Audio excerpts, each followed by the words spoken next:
à toutes et à tous à la librairie Mola, où nous recevons aujourd'hui Théo Rivenzi, streamer, et Nicolas Patin, maître de conférence en histoire contemporaine à l'université Bordeaux-Montaigne. Je vais commencer par tout un tas d'explications et de merci. D'abord, merci aux étudiantes et aux étudiants d'être là. Ça fait vraiment plaisir, en sachant que voilà, l'événement était d'abord programmé à l'université, qui est connu, vous êtes au courant, un certain nombre d'événements compliqués à anticiper ces dernières semaines. Et donc, c'est l'occasion aussi d'un grand merci à la librairie Mola qui nous a accueillis vraiment un peu voilà, à la dernière minute dans des conditions qui sont vraiment super et qui nous permettent de faire une sorte de stream en live, ce qui est quand même, à mon avis, une première intersidérale mondiale. Donc, merci à la librairie Mola. Et donc, comme vous êtes ici, je fais un tout petit peu de publicité, mais à bon entendeur. Tous les jours de l'année, il y a des événements dans cette salle et dans la salle du bas parfois. Donc, Station Ozone, 5 jours par semaine, il y a des écrivains, des autrices, des auteurs qui sont reçus. Donc, il ne faut vraiment pas hésiter à regarder sur le site internet de Station Ozone Mola, librairie Mola. Vraiment, voilà, maintenant que vous y êtes, vous voyez à quel point c'est chouette. Donc, n'hésitez pas à venir écouter des auteurs, des autrices. Je ne vais pas faire la liste des gens qui sont passés ici.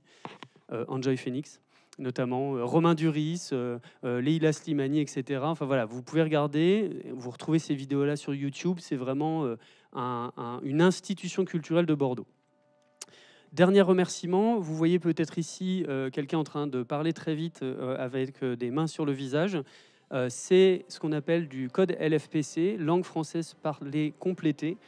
C'est tout simplement pour rendre accessible ce qu'on va se raconter aux personnes sourdes, et notamment aux personnes sourdes oralisantes, qui n'ont pas nécessairement besoin de la langue des signes, mais besoin de ce code qui permet de faire de la lecture labiale et de lire sur les lèvres. Puisqu'on a ce soir Inès, bonjour Inès, qui est une fan de Montaigne in Game et qui suit tous les événements.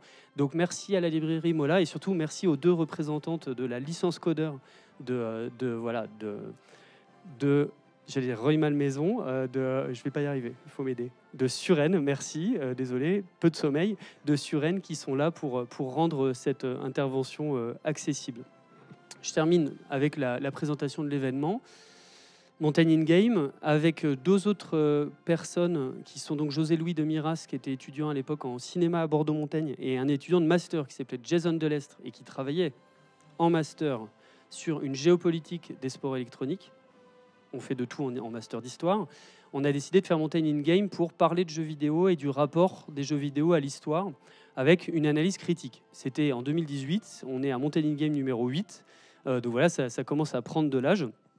Et l'idée, on va tout de suite passer ensuite au jeu, c'était tout simplement de ne pas nécessairement partir dans ce qu'on attendait de nous, c'est-à-dire du fact-checking pur et dur, de savoir si les jeux, les grandes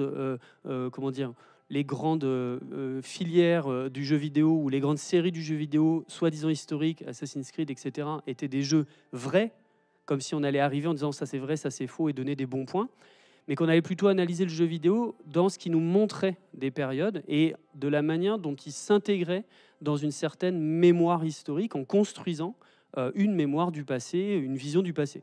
Voilà un peu pour l'idée. Donc on a eu des grands événements à Bordeaux-Montaigne, on a analysé Battlefield 1, mais deux moments, je crois, de fierté maximale, c'est quand même d'avoir fait jouer l'ancien président de Bordeaux-Montaigne, Patrice Brun, à Assassin's Creed Odyssey, l'ancien président de Bordeaux-Montaigne, Lionel Larrey, à Red Dead Redemption 2. Et à chaque fois, on a une sorte de séisme boomer face à des gens qui n'ont en fait jamais touché une console et qui me demandent souvent est-ce que c'est un DVD. Et ça, vraiment, c'est des moments où on profite. Vous le savez, on est tous le boomer de quelqu'un. Je suis moi-même aujourd'hui dans la place du boomer puisqu'on va y arriver. Je n'ai jamais joué à Hearts of Iron, ce jeu qui a été fait en 2014 par Paradox Development Studio, un studio suédois. Alors, Rive, dis-moi, est-ce que c'est un RTS ? Alors, non, c'est un peu différent. Alors, pour ceux qui ne me connaissent pas, je me présente rapidement. Je m'appelle Rivenzi, je suis créateur de contenu sur Internet. Je parle d'histoire et je suis sur YouTube et sur Twitch. Et donc, sur Twitch, on parle d'histoire. J'ai eu l'occasion d'inviter Nicolas quelques fois. Et on parle de jeux vidéo et on joue à Hearts of Iron régulièrement avec les viewers. Les spectateurs et les viewers, c'est les spectateurs du coup. Les spectateurs. et donc Hearts of Iron, c'est un jeu qu'on appelle de grande stratégie et l'idée rapidement du jeu, c'est de nous plonger dans la peau d'un dirigeant à la veille de la Seconde Guerre mondiale. Et l'idée, c'est donc de soit de conquérir le monde. En gros, c'est ça l'idée. Mais ce qui est intéressant et ce qui va nous intéresser aussi aujourd'hui, c'est il y a quand même une grande attention qui est amenée à pas mal de points historiques, les personnages qu'on va pouvoir voir dans le jeu, et aussi ce qui est intéressant, et vous serez sûrement mis à contribution, c'est de suivre la trame de l'histoire ou d'en dévier. C'est-à-dire que dans l'absolu, on pourrait faire virer communiste le Royaume-Uni dès 1937. On pourrait, si on le désirait, on pourrait... Même dans une uchronie, ça marche pas, ça. Alors, Jamais le sauf Royaume-Uni. sur Hearts of Iron, et ça, c'est dingue. On pourrait, il y a aussi une possibilité que Hitler soit défait du pouvoir dès 1936. C'est possible. Et donc, pour cela, dans le jeu, c'est possible. Disclaimer, tout ce que l'on va dire ici, durant cette session, c'est dans le jeu. D'accord ? Pas de sortie hors du contexte ou quoi que ce soit, ça se passe dans le jeu. Et donc, nous, l'idée, c'est de partir sur quand même une partie où la priorité historique sera de mise. Comme ça, l'intelligence artificielle du jeu prendra des décisions historiques, ou en tout cas s'en rapprochant. Et je pense que voilà, je pense que j'ai un petit peu tout expliqué. Effectivement, moi sur mon Tiny Game, j'ai jamais fait de RTS ni de jeu de stratégie parce qu'on s'en cantonnait à des open world, des jeux ouverts qui nous permettaient vraiment quasiment d'utiliser le jeu comme document. Là, effectivement, vous allez voir la mécanique de jeu. Bon, je sais qu'il y a déjà pas mal de gens qui connaissent ce jeu-là. Quand on a discuté avec le Rive sur quel pays choisir, et là, je dois dire, c'est pas lui. Lui, il m'a dit, mais on pourrait jouer la Roumanie ou la France ou les États-Unis. Et j'ai dit, hors de question. Le seul pays sur lequel je peux tenir 2 heures en racontant que des choses soit vraies, soit trollistiques, c'est l'Allemagne. Donc effectivement, aujourd'hui, on va jouer l'Allemagne. Et ça posera un certain nombre de questions. Alors, on laissera sûrement 10-15 minutes à la fin, justement, pour poser des questions. Mais on s'était dit que ce serait intéressant. On va commencer, en fait, dans la partie historique de l'intelligence artificielle. Et puis, on va peut-être faire des choix. Vous allez voir, il y a des arbres de décision plus vers l'Uchronie, mais ça, on va vous solliciter. C'est vous qui allez choisir. À main levée, ça vous rappellera quelques souvenirs de Bordeaux-Montaigne, il y a quelques heures. Voilà, donc on va jouer l'Allemagne. On va aussi avoir des sujets très très sérieux sur, par exemple, évidemment dans ce jeu-là, ça paraît une évidence, mais la Shoah n'est pas représentée. On pourra en parler, c'est un choix. La plupart des jeux vidéo choisissent de ne pas en fait aller vers cette représentation-là qui serait compliquée et polémique. On pourra en parler pendant les questions. C'est un choix qui est contestable, mais en même temps, on est dans le domaine du ludique. Donc aborder un sujet comme la destruction des Juifs d'Europe est compliqué. Voilà, donc on y va. Il est vrai. Je vais essayer de vous expliquer très rapidement un petit peu le concept du jeu. Mais c'est vrai que de prime abord, c'est un jeu un petit peu rebutant. Il y a des lignes, il y a des cases. C'est un grand tableau Excel géant en réalité. Et donc, ce qui fait que fatalement, ça peut faire un petit peu peur au début. Je ne vais pas tout vous expliquer. L'idée, c'est que juste vous puissiez comprendre les grandes actions que l'on va faire durant l'heure qui arrive, l'heure et demie. Alors, l'idée, c'est que, donc, comme je le disais, donc, on est dans la peau d'un dirigeant qui a été choisi par Nicolas à ma droite. Donc, on va jouer l'Allemagne au 1er janvier 1936. Et donc, ce qui va nous intéresser beaucoup au début et ce qu'on va vous solliciter à un moment donné, c'est ce grand arbre, ce qu'on appelle dans le jeu la priorité nationale. Et donc, c'est à partir de ce grand arbre que l'on va prendre des décisions pour notre pays. C'est un arbre qui existe en Allemagne, mais c'est un arbre qui existe aussi pour quasiment tous les pays. Vous pouvez jouer le Brésil, l'Argentine, les États-Unis, la France évidemment, l'URSS. Et donc, on peut décider de soit suivre la trame historique, comme ici remilitariser la Rhénanie, ou sinon de complètement virer de l'autre côté et rallier la Wehrmacht. Et donc, je sais pas, on pourrait restaurer l'Empire, compromis monarchique, et bien sûr lancer la révolution prolétarienne en Allemagne. Allons-y. Allons-y. Alors là, effectivement, j'ai fait une chose que je fais la même chose quand c'est moi qui pose des questions aux collègues qui interviennent, c'est j'ai rien préparé. Quand je demande aux collègues d'intervenir sur mon Tiny Game, je leur dis vous ne préparez rien parce qu'il y a l'effet de surprise. On avait quand même regardé un petit peu ça et j'avoue que mon premier réflexe en tant que spécialiste du Troisième Reich et de l'Allemagne nazie et de l'Allemagne en général, c'était vraiment de voir la précision érudite de chacune de ces possibilités-là, qui renvoie à des choses très, très, très spécifiques en histoire contemporaine et dont j'aurais jamais imaginé qu'un jeu puisse les intégrer. Alors, effectivement, ensuite, on le verra, il y a tous les personnages, etc. Mais quand on voit lancer la révolution prolétarienne en Allemagne nazie, là, effectivement, le spécialiste se dit non, en fait, mais on va voir au fil du jeu si on arrive à vraiment partir dans une uchronie tout à fait assumée. Mais voilà, en tout cas, il y a tout un ensemble de décisions qui sont très, très contextualisé dans l'époque, et c'est intéressant. Ouais, carrément. Donc là, du coup, on va prendre la première décision qui va nous enlever du coup l'arbre tout à droite et nous laisser la possibilité du coup de plutôt partir sur les possibilités historiques. Pour vous opérer tout au long de notre session, le chemin historique, c'est avec les petits drapeaux sur les côtés. En gros, c'est les grandes décisions, on va dire, historiques. Et à partir du moment où on en choisit d'autres, on part sur d'autres possibilités. Et on peut aussi pas mal s'amuser. Ensuite, très rapidement, vous avez des onglets de décision. C'est un jeu qui est beaucoup basé aussi sur l'économie. Donc là, vous voyez, il y a des lignes de production. Et là, on commence à bien s'amuser. Rive m'a dit juste avant qu'il était le meilleur joueur de France. C'est vraiment absolument ce que j'ai dit. Du haut de mes 200 heures de jeu, c'est tout à Il a fait dit les mots. 300 heures. Tu vois, je baisse à chaque fois que j'en reparle. Donc vous avez des lignes de production, évidemment, donc, qui sont des questions centrales, puisque l'idée de ce jeu, c'est de faire la guerre, et vous pouvez conquérir vraiment le monde entier si vous le désirez. C'est long, mais c'est possible. Et donc, vous avez donc, des lignes de production pour du matériel d'infanterie, pour de l'artillerie, pour des tanks, pour même des bateaux, des sous-marins, et ce genre de choses.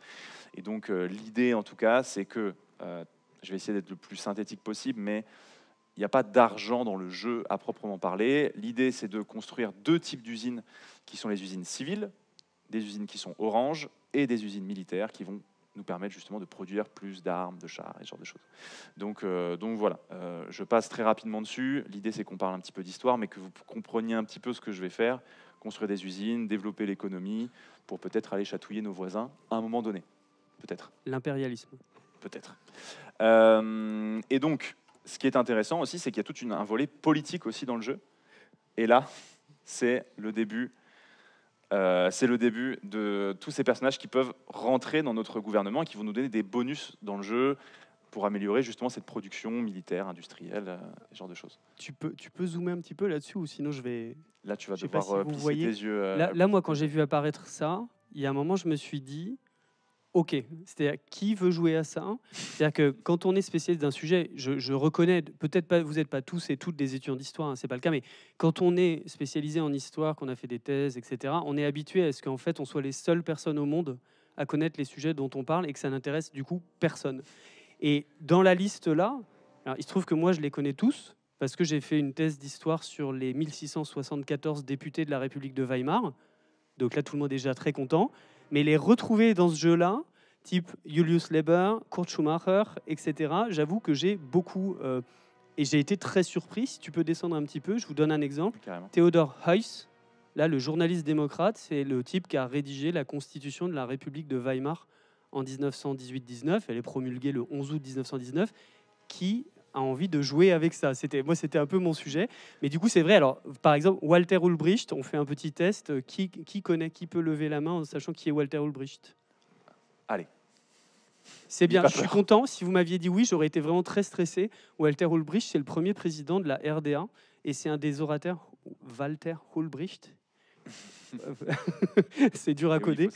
C'est le premier président de la RDA, c'est un communiste aguerri, c'est-à-dire à l'époque il traîne plutôt à Moscou qu'à Berlin, et c'est le pire orateur de la République de Weimar. Dès qu'il arrivait au Reichstag, les gens s'endormaient, partaient de la salle, etc. Il était ultra connu pour être le mec le plus soporifique de toute l'histoire de la République de Weimar. Bon, et ce niveau de précision, je peux vous les faire tous dans l'ordre, mais genre, c'est incroyable. Hermann Erhardt, c'est le chef du Freikorps, du corps franc Erhardt de 1919. C'est des choses où, sauf si vous êtes vraiment des gros spécialistes de la République de Weimar, c'est pas des choses connues. Et donc moi, un premier retour que je peux faire, c'est de dire que on arrive ici. Il y a souvent un débat entre, par exemple, les gens qui sont dans le jeu vidéo, les reconstitutionnistes, ceux qui connaissent par cœur les uniformes, et les profs de fac qui les méprisent en disant vous n'y connaissez rien.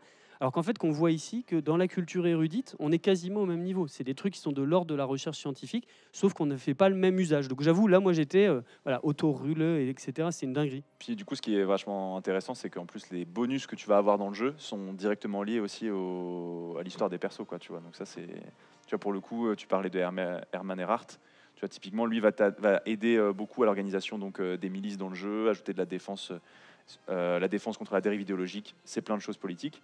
Donc, on pourra les recruter au fur et à mesure si on a besoin de rajouter des bonus dans notre partie. Et aussi, là, ce que vous voyez ici, c'est ce petit camembert. Vous l'avez dans tous les pays. C'est en gros votre... en France, par exemple, c'est l'état du du Sénat, du Parlement. Voilà. Donc en France actuellement, Parti radical. Et en Allemagne, du coup, en 1936, on a dans le jeu encore des communistes qui sont présents, par exemple.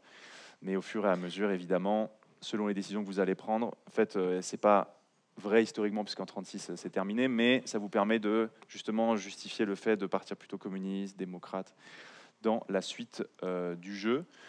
Et écoute, moi, j'ai commencé à bidouiller quelques petits trucs. Je te regarde. Et je pense que comme j'ai dit, j'ai lancé la remilitarisation de la Rhénanie, qui est juste ici, vous le voyez en rouge. C'est si simple. Allons-y. Un petit coup de poker, faisons ça. Et je vais un petit peu faire les petites installations de début de jeu au niveau des industries, ce genre de choses, lancer la partie. Donc là, vous le voyez, on commence, on est le 2 janvier 36, on peut gérer la vitesse du jeu et on est parti.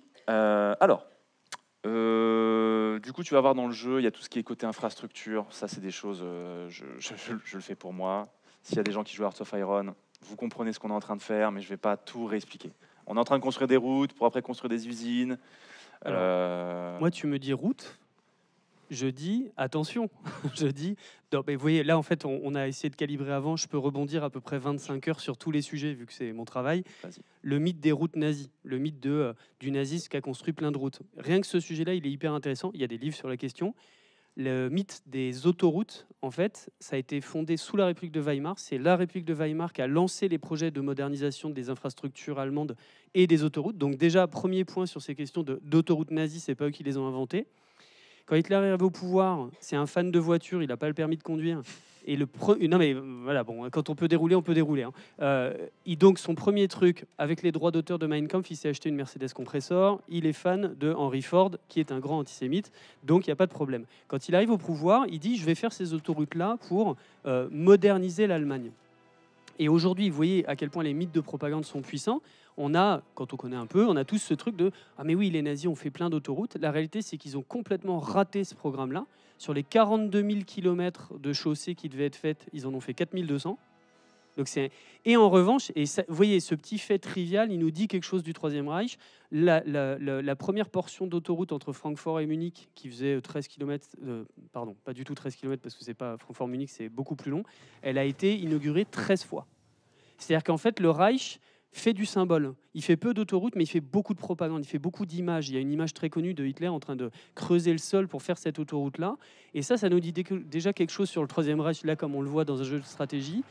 Du point de vue de l'efficacité, non, c'est une efficacité de propagande, c'est pas une efficacité réelle. Et donc c'est intéressant ce truc des routes parce que dès le début, en fait, on est dans la mythologie. C'est pas vrai, ils n'ont pas réussi, c'est un échec. C'est pareil avec la Volkswagen. Ils devaient en fournir des centaines de milliers, ils en ont sorti difficilement quelques milliers, et ça montre un peu ce côté de propagande permanente. Ouais, tu vois, et puis en plus, on peut prendre la décision vraiment. Il me semble que c'est un petit peu plus par là. Donc là, vous avez toute la partie arbre, donc ça va être tout ce qui est idéologique, politique. Par exemple, on peut décider dans le jeu si on veut de s'allier à l'URSS ou au contraire d'attaquer l'URSS. Ça, c'est des grandes décisions qu'on peut prendre. On va voir plus tard dans le jeu ce qu'on peut faire. Et vous avez aussi des arbres qui vont être plus liés justement toute la partie économique de l'Allemagne. Et on y trouve justement, quand tu en parlais, construire les Reich Autobahn. Tu vois, justement, c'est une décision qui peut être prise. Et donc, ça va nous donner beaucoup de bonus. Là, on va lancer le plan de 4 ans. Le plan quadriennal de Hermann Göring. On est parti, qui vont nous aider un petit peu à développer notre industrie parce qu'on en a besoin pour nos idées belliqueuses. C'est trop bizarre le côté. On va lancer le plan de 4 ans. Là, il y a un côté. Je le dis, c'est le contexte. Voilà, c'est un contexte. Rien ne sort de cette. Voilà. Vous me faites ça dans les copies. Oui, le on est un petit peu. La réponse est non. C'est un stream. C'est un stream. Ah, pardon. Bon, le plan de 4 ans, ça, j'ai pas besoin nécessairement d'y revenir, mais à l'époque, les deux grands régimes qu'on dit totalitaires par la suite, l'Union soviétique et l'Allemagne nazie, se font concurrence sur cette question de la planification de l'économie. Donc, côté URSS, vous avez le plan de 5 ans en 4 ans, parce qu'évidemment, en URSS, on réussit toujours beaucoup plus vite ce qu'on a prévu de faire, surtout Staline, avec l'exemple de Alexei Stakhanov, le stakhanovisme. Dans l'Allemagne de l'époque, c'est une économie dirigée, Mais alors, il y a énormément de débats sur ces questions-là, qui sont des questions techniques. On pourra peut-être en parler à la fin. Ça reste un régime capitaliste, vu que Elon Musk a dit il y a peu de temps des grosses bêtises sur la question, ça vaut le coup de réagir. Ils disent voilà, c'était un régime communiste, d'une autonomie dirigée, d'une économie dirigée. Ça, évidemment, c'est faux. C'est-à-dire que le régime nazi, c'est une économie capitaliste à 100%, mais gérée par la mafia de l'État, au profit notamment des grands hiérarques nazis qui détournaient énormément d'argent. Hein. L'image du régime nazi comme un régime d'ordre est en fait une mystification. Là encore, on a dans la tête la vision de Leni Riefenstahl, vous savez, ces grands travelling cinématographiques des Jeux Olympiques, etc., qui donnent l'impression que le Troisième Reich est un régime d'ordre. Et en fait, c'est un régime de corruption économique, de non-droit, etc. Et encore un exemple, mais les droits d'auteur de Mein Kampf de Hitler, il en a vendu de force 12,5 millions d'exemplaires. Il paye aucun impôt. Les impôts, c'est pour le peuple arien, c'est pas pour lui. Et donc tout ça, dans cette économie-là, Göring va être nommé directeur du plan quadriennal pour essayer de capter cette économie capitaliste. C'est du vol en fait, il prend cet argent-là, parfois même personnellement, et cette économie de prédation-là, on la retrouve dans l'Europe occupée une fois que les nazis commencent à conquérir le reste de l'Europe. Un exemple tout bête, en République tchèque, Ostrava, grande usine sidérurgique de l'Est de la République tchèque, hop, ils mettent la main dessus, ils captent l'argent, etc. Et donc là, tu parles justement des apparatchiks du régime, et en fait, c'est une des nouvelles choses qui ont été ajoutées dans le jeu il n'y a pas longtemps, c'est le cercle du pouvoir, où en fait, on peut décider, pour mettre à bien nos plans, de choisir eh bien, parmi les grandes figures justement du nazisme, pour nous donner des aides, des bonus, ce genre de choses. Donc que ce soit Göring, Himmler, Göring notamment, qui va nous aider à développer l'aviation et aussi la priorité sur les plans de 4 ans. On venait juste d'en parler. Goebbels, Bormann, Hess. Donc, voilà. Alors là, en vrai, voilà, ça, on peut passer, si vous voulez, 6 à 7 heures juste sur ça. Parce qu'en soi, c'est intéressant. Alors, le régime nazi est un régime qui est très, très centré sur ses hommes et sur cette hiérarchie. Mais là, j'ai envie de dire, il y a rien. C'est très drôle, c'est en même temps très précis. Qui connaît Fritz Stott? Bon, voilà, c'est très suspect de votre part, etc. Mais les autres, en fait, si vous voulez, c'est très précis. Et en même temps, j'ai envie de dire, il n'y a rien qui va. Pourquoi? Parce que typiquement, un type comme celui qui est complètement à gauche, Bormann, c'est comment dire, l'aide de camp d'Hitler à la toute fin du régime. Donc c'est quelqu'un qui prend énormément de pouvoir, mais plus à partir de 42. Alors que typiquement un type comme Todt, lui, il est responsable de l'économie de guerre et des constructions de bunkers à partir de 42, mais il meurt et c'est Speer qui le remplace. Donc là, moi, du point de vue, je m'adresse à mes étudiants, du point de vue de la chronologie, on est dans le caniveau. Vraiment, ça marche pas. En fait, ces gars-là n'ont pas vécu, n'ont pas eu le pouvoir au même moment. En revanche, le détail de ce qu'ils peuvent faire est impressionnant du point de vue de l'érudition. Encore une fois, c'est très très précis. On voit que, alors bon, ça, on n'en a pas encore parlé, mais un jeu vidéo, une boîte de jeux vidéo, quelle que soit sa taille, on a l'impression que c'est un bloc qui nous livre un jeu. Et en fait, toutes les boîtes de jeux vidéo, Asobo qui est derrière sur les quais, qui a fait Plectel, Ubisoft qui sort un jeu au Québec ou à Montpellier, où vous voulez, c'est des conflits en fait. C'est des érudits, des gens qui vont documenter des choses très précises, et puis des directeurs artistiques qui vont dire l'inverse, parce qu'ils ont vu, je ressors toujours l'anecdote, mais vous balancez de la documentation sur les nazis, et à la fin, il y a un directeur artistique américain, je dis ça au pif, mais un directeur artistique américain qui a vu Hans, j'ai oublié tout le temps son nom, dans Quentin Tarantino, Inglourious Bastard. Hans Landa, qui a vu Hans Landa dans Inglourious Bastard, et à la fin, il jette voilà, à la poubelle des heures et des centaines d'heures de travail pour dire « je veux que le nazi ressemble à ça ». Et donc c'est intéressant de voir là-dedans, dans ce jeu-là, c'est qu'on est un peu à l'intermédiaire, où cette érudition-là, comme un peu dans Kingdom Come, qu'on avait commenté à Kingdom Come Deliverance, un jeu médiéval dont le 2 vient de sortir. Là, on est un peu à l'entre-deux. C'est-à-dire que comme le gameplay, on va pas se mentir, est pas foufou. Enfin, je veux dire, tu veux dire? Ouais. C'est un peu austère. C'est quand même. Bien, écoutez, monsieur Théo, je vous le dis, c'est un peu austère. Et donc, c'est un peu austère. Ils ont gardé une forme d'érudition assez forte, et on la retrouve là dans tous ces détails qui sont très, très, très précis. Et puis en fait, en plus, ce qui est assez ouf, c'est qu'ils vont dans des... Ils ont sorti un nouveau partie du jeu, parce qu'en fait, Paradox rajoute en fait des pays avec des priorités nationales. Donc ils ont rajouté l'Iran il n'y a pas longtemps, l'Irak, et aussi des choses très intéressantes et rigolotes entre guillemets à faire le contexte, hein. En Argentine, au Brésil et tout ça. Donc oui, il pousse vraiment loin la chose. Ce que je comptais faire, c'était recruter à mon gouvernement pour aider un petit peu à relancer l'économie, Walter Funk. Quand on a bossé le jeu un petit peu, je me suis dit juste qu'est-ce qu'il fait là. Alors il y a une faute d'orthographe, il n'y a pas de H, mais pardon, mais ce gars-là, moi je pensais vraiment, avant qu'on en parle, je pensais vraiment être le seul à le connaître en fait, parce qu'il bosse au ministère de la propagande avec Goebbels dans les années 30. Et ce que j'ai fait mon master 1 sur le journal intime de Joseph Goebbels qui fait 43 000 pages, la réponse est oui. Donc en fait, Walter Funk, pour moi, c'est vraiment quelqu'un que j'ai beaucoup trop fréquenté quand j'avais votre âge, il y a 76 ans. Donc voilà. Mais écoute, recrute-le. En tout cas, ce que je peux te dire, revenons-en à des choses sérieuses. On pense que les nazis étaient souvent recrutés pour leur fanatisme. Mais en fait, dans les arcanes nazis, il y avait toujours deux choses. Il y avait est-ce qu'il est vraiment fanatique, est-ce que c'est un vrai national-socialiste? Et la deuxième chose, dans ce qu'on appelle des Beurteilung, des jugements sur le CV, en fait, des sortes de trucs de recrutement, c'est est-ce qu'il a une grosse capacité de travail? Et c'est le cas pour Walter Funk. Donc, vas-y.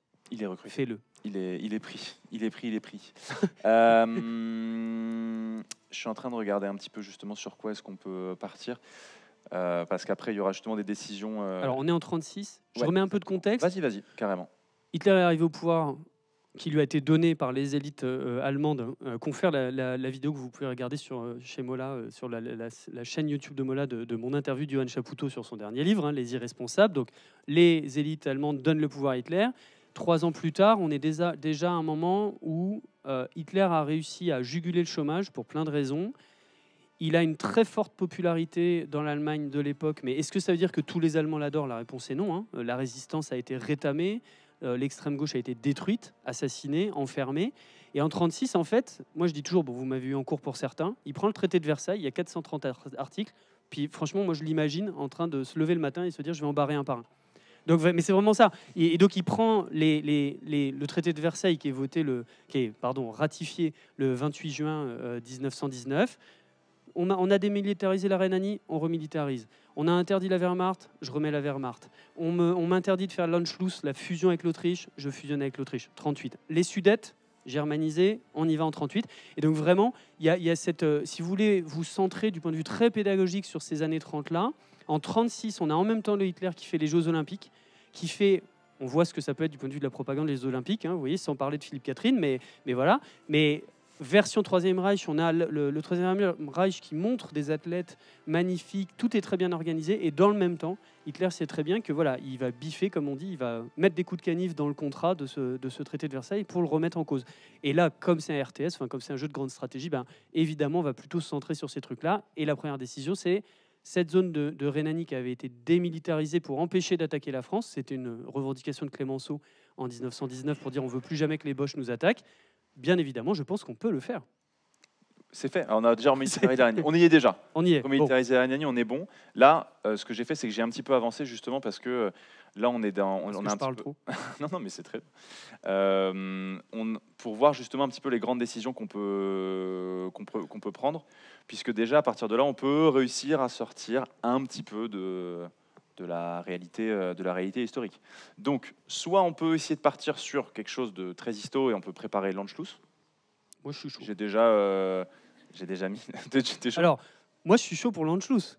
Parce qu'on va pouvoir montrer... Non, mais fais ce que tu veux, hein, évidemment. Non, mais c'est super ce qui se passe, en fait, ici. Là. C'est Non, mais c'est magnifique. Non, mais En fait, c'est avant tout une histoire de c'est-à-dire rencontre. que d'habitude, moi, je fais tout ça seul chez moi. Donc, tu vois, il y a des gens dans un chat qui parlent, qui me disent on fait ça, etc. Là, il y a, à vue de nez, 80 complices qui sont en mode mais bien sûr, faites-le. C'est ça qui est fou. Fais-le. Et ce que j'aime bien dans cette prise de parole, c'est que, il n'est pas en charentaise comme quand il est chez lui. Donc ça, c'est très bien. Très vrai. Et donc là, t'es pas chez toi, hein, fais gaffe quand même. Vrai. Et en fait, ils sont pas du tout 80. C'est une salle de 200 places, donc ils sont quand même plus. Donc voilà. Bon, alors l'Anschluss, comme tu veux, fais comme tu veux. Moi, ce que j'aime bien avec l'Anschluss, c'est de montrer que les Autrichiens sont des gros nazis. Voilà, j'ai juste envie de le dire comme ça, parce que si vous allez en Autriche aujourd'hui, ils disent « Ah, oups, on a glissé, on est devenu fasciste. » Voilà, et ça m'embête un peu. Alors, il va nous falloir, pour faire l'Anschluss, le jeu nous demande d'avoir vraiment une armée bien supérieure à l'armée autrichienne. Pour l'instant, c'est pas le cas. Je suis en train de recruter des hommes. On est en retard. Attends, bien supérieur à l'armée autrichienne. Ouais. Bah, pour l'instant, le jeu nous dit qu'on n'est pas assez puissant pour l'instant. D'accord. Bon, là, déjà, là, vous voyez, l'Uchronie est puissante. Hein, c'est l'armée autrichienne. Quelqu'un veut réagir? Quelqu'un veut réagir sur armée albanaise ou armée suisse? Donc là, bon, voilà, manière de dire que, alors, revenons à des choses sérieuses. Hitler arrivant au pouvoir, réinvestit, fait passer, alors quelques chiffres, hein, fait passer plus de 12,5% du PIB. Je pense que vous êtes habitués à ce genre de jonglerie avec nos budgets actuels. 12,5% du PIB dans l'effort de guerre, dès 1933. Donc ça coupe l'herbe sous le pied des gens qui disent mais il était pacifiste. À l'époque, il dit tous ses discours c'était je suis pacifiste, je veux la paix en Europe. Derrière, il réinvestit. Vous imaginez, 12,5% d'un PIB comme l'Allemagne, c'est énorme. Il le réinvestit dans l'armement. C'est d'ailleurs par ce biais-là qu'il va réussir à juguler le chômage. C'est le chômage qui était à 6 millions, hein, vous le savez, dans la crise de 1932, suite au crash de 29. Et en fait, c'est grâce à ce réarmement massif qu'il va réussir à juguler une partie de ce chômage-là. Alors du coup, à l'époque, désolé, mais l'Autriche, il y a deux raisons qui font qu'il n'y a même pas de question d'avoir une armée pour les envahir. C'est que d'abord, ils ont, voilà, ce que je viens de dire, l'armée allemande était suffisante. Et la deuxième chose, c'est que le mythe actuel, après la Seconde Guerre mondiale en Autriche, c'est on a été conquis malgré nous par les méchants nazis.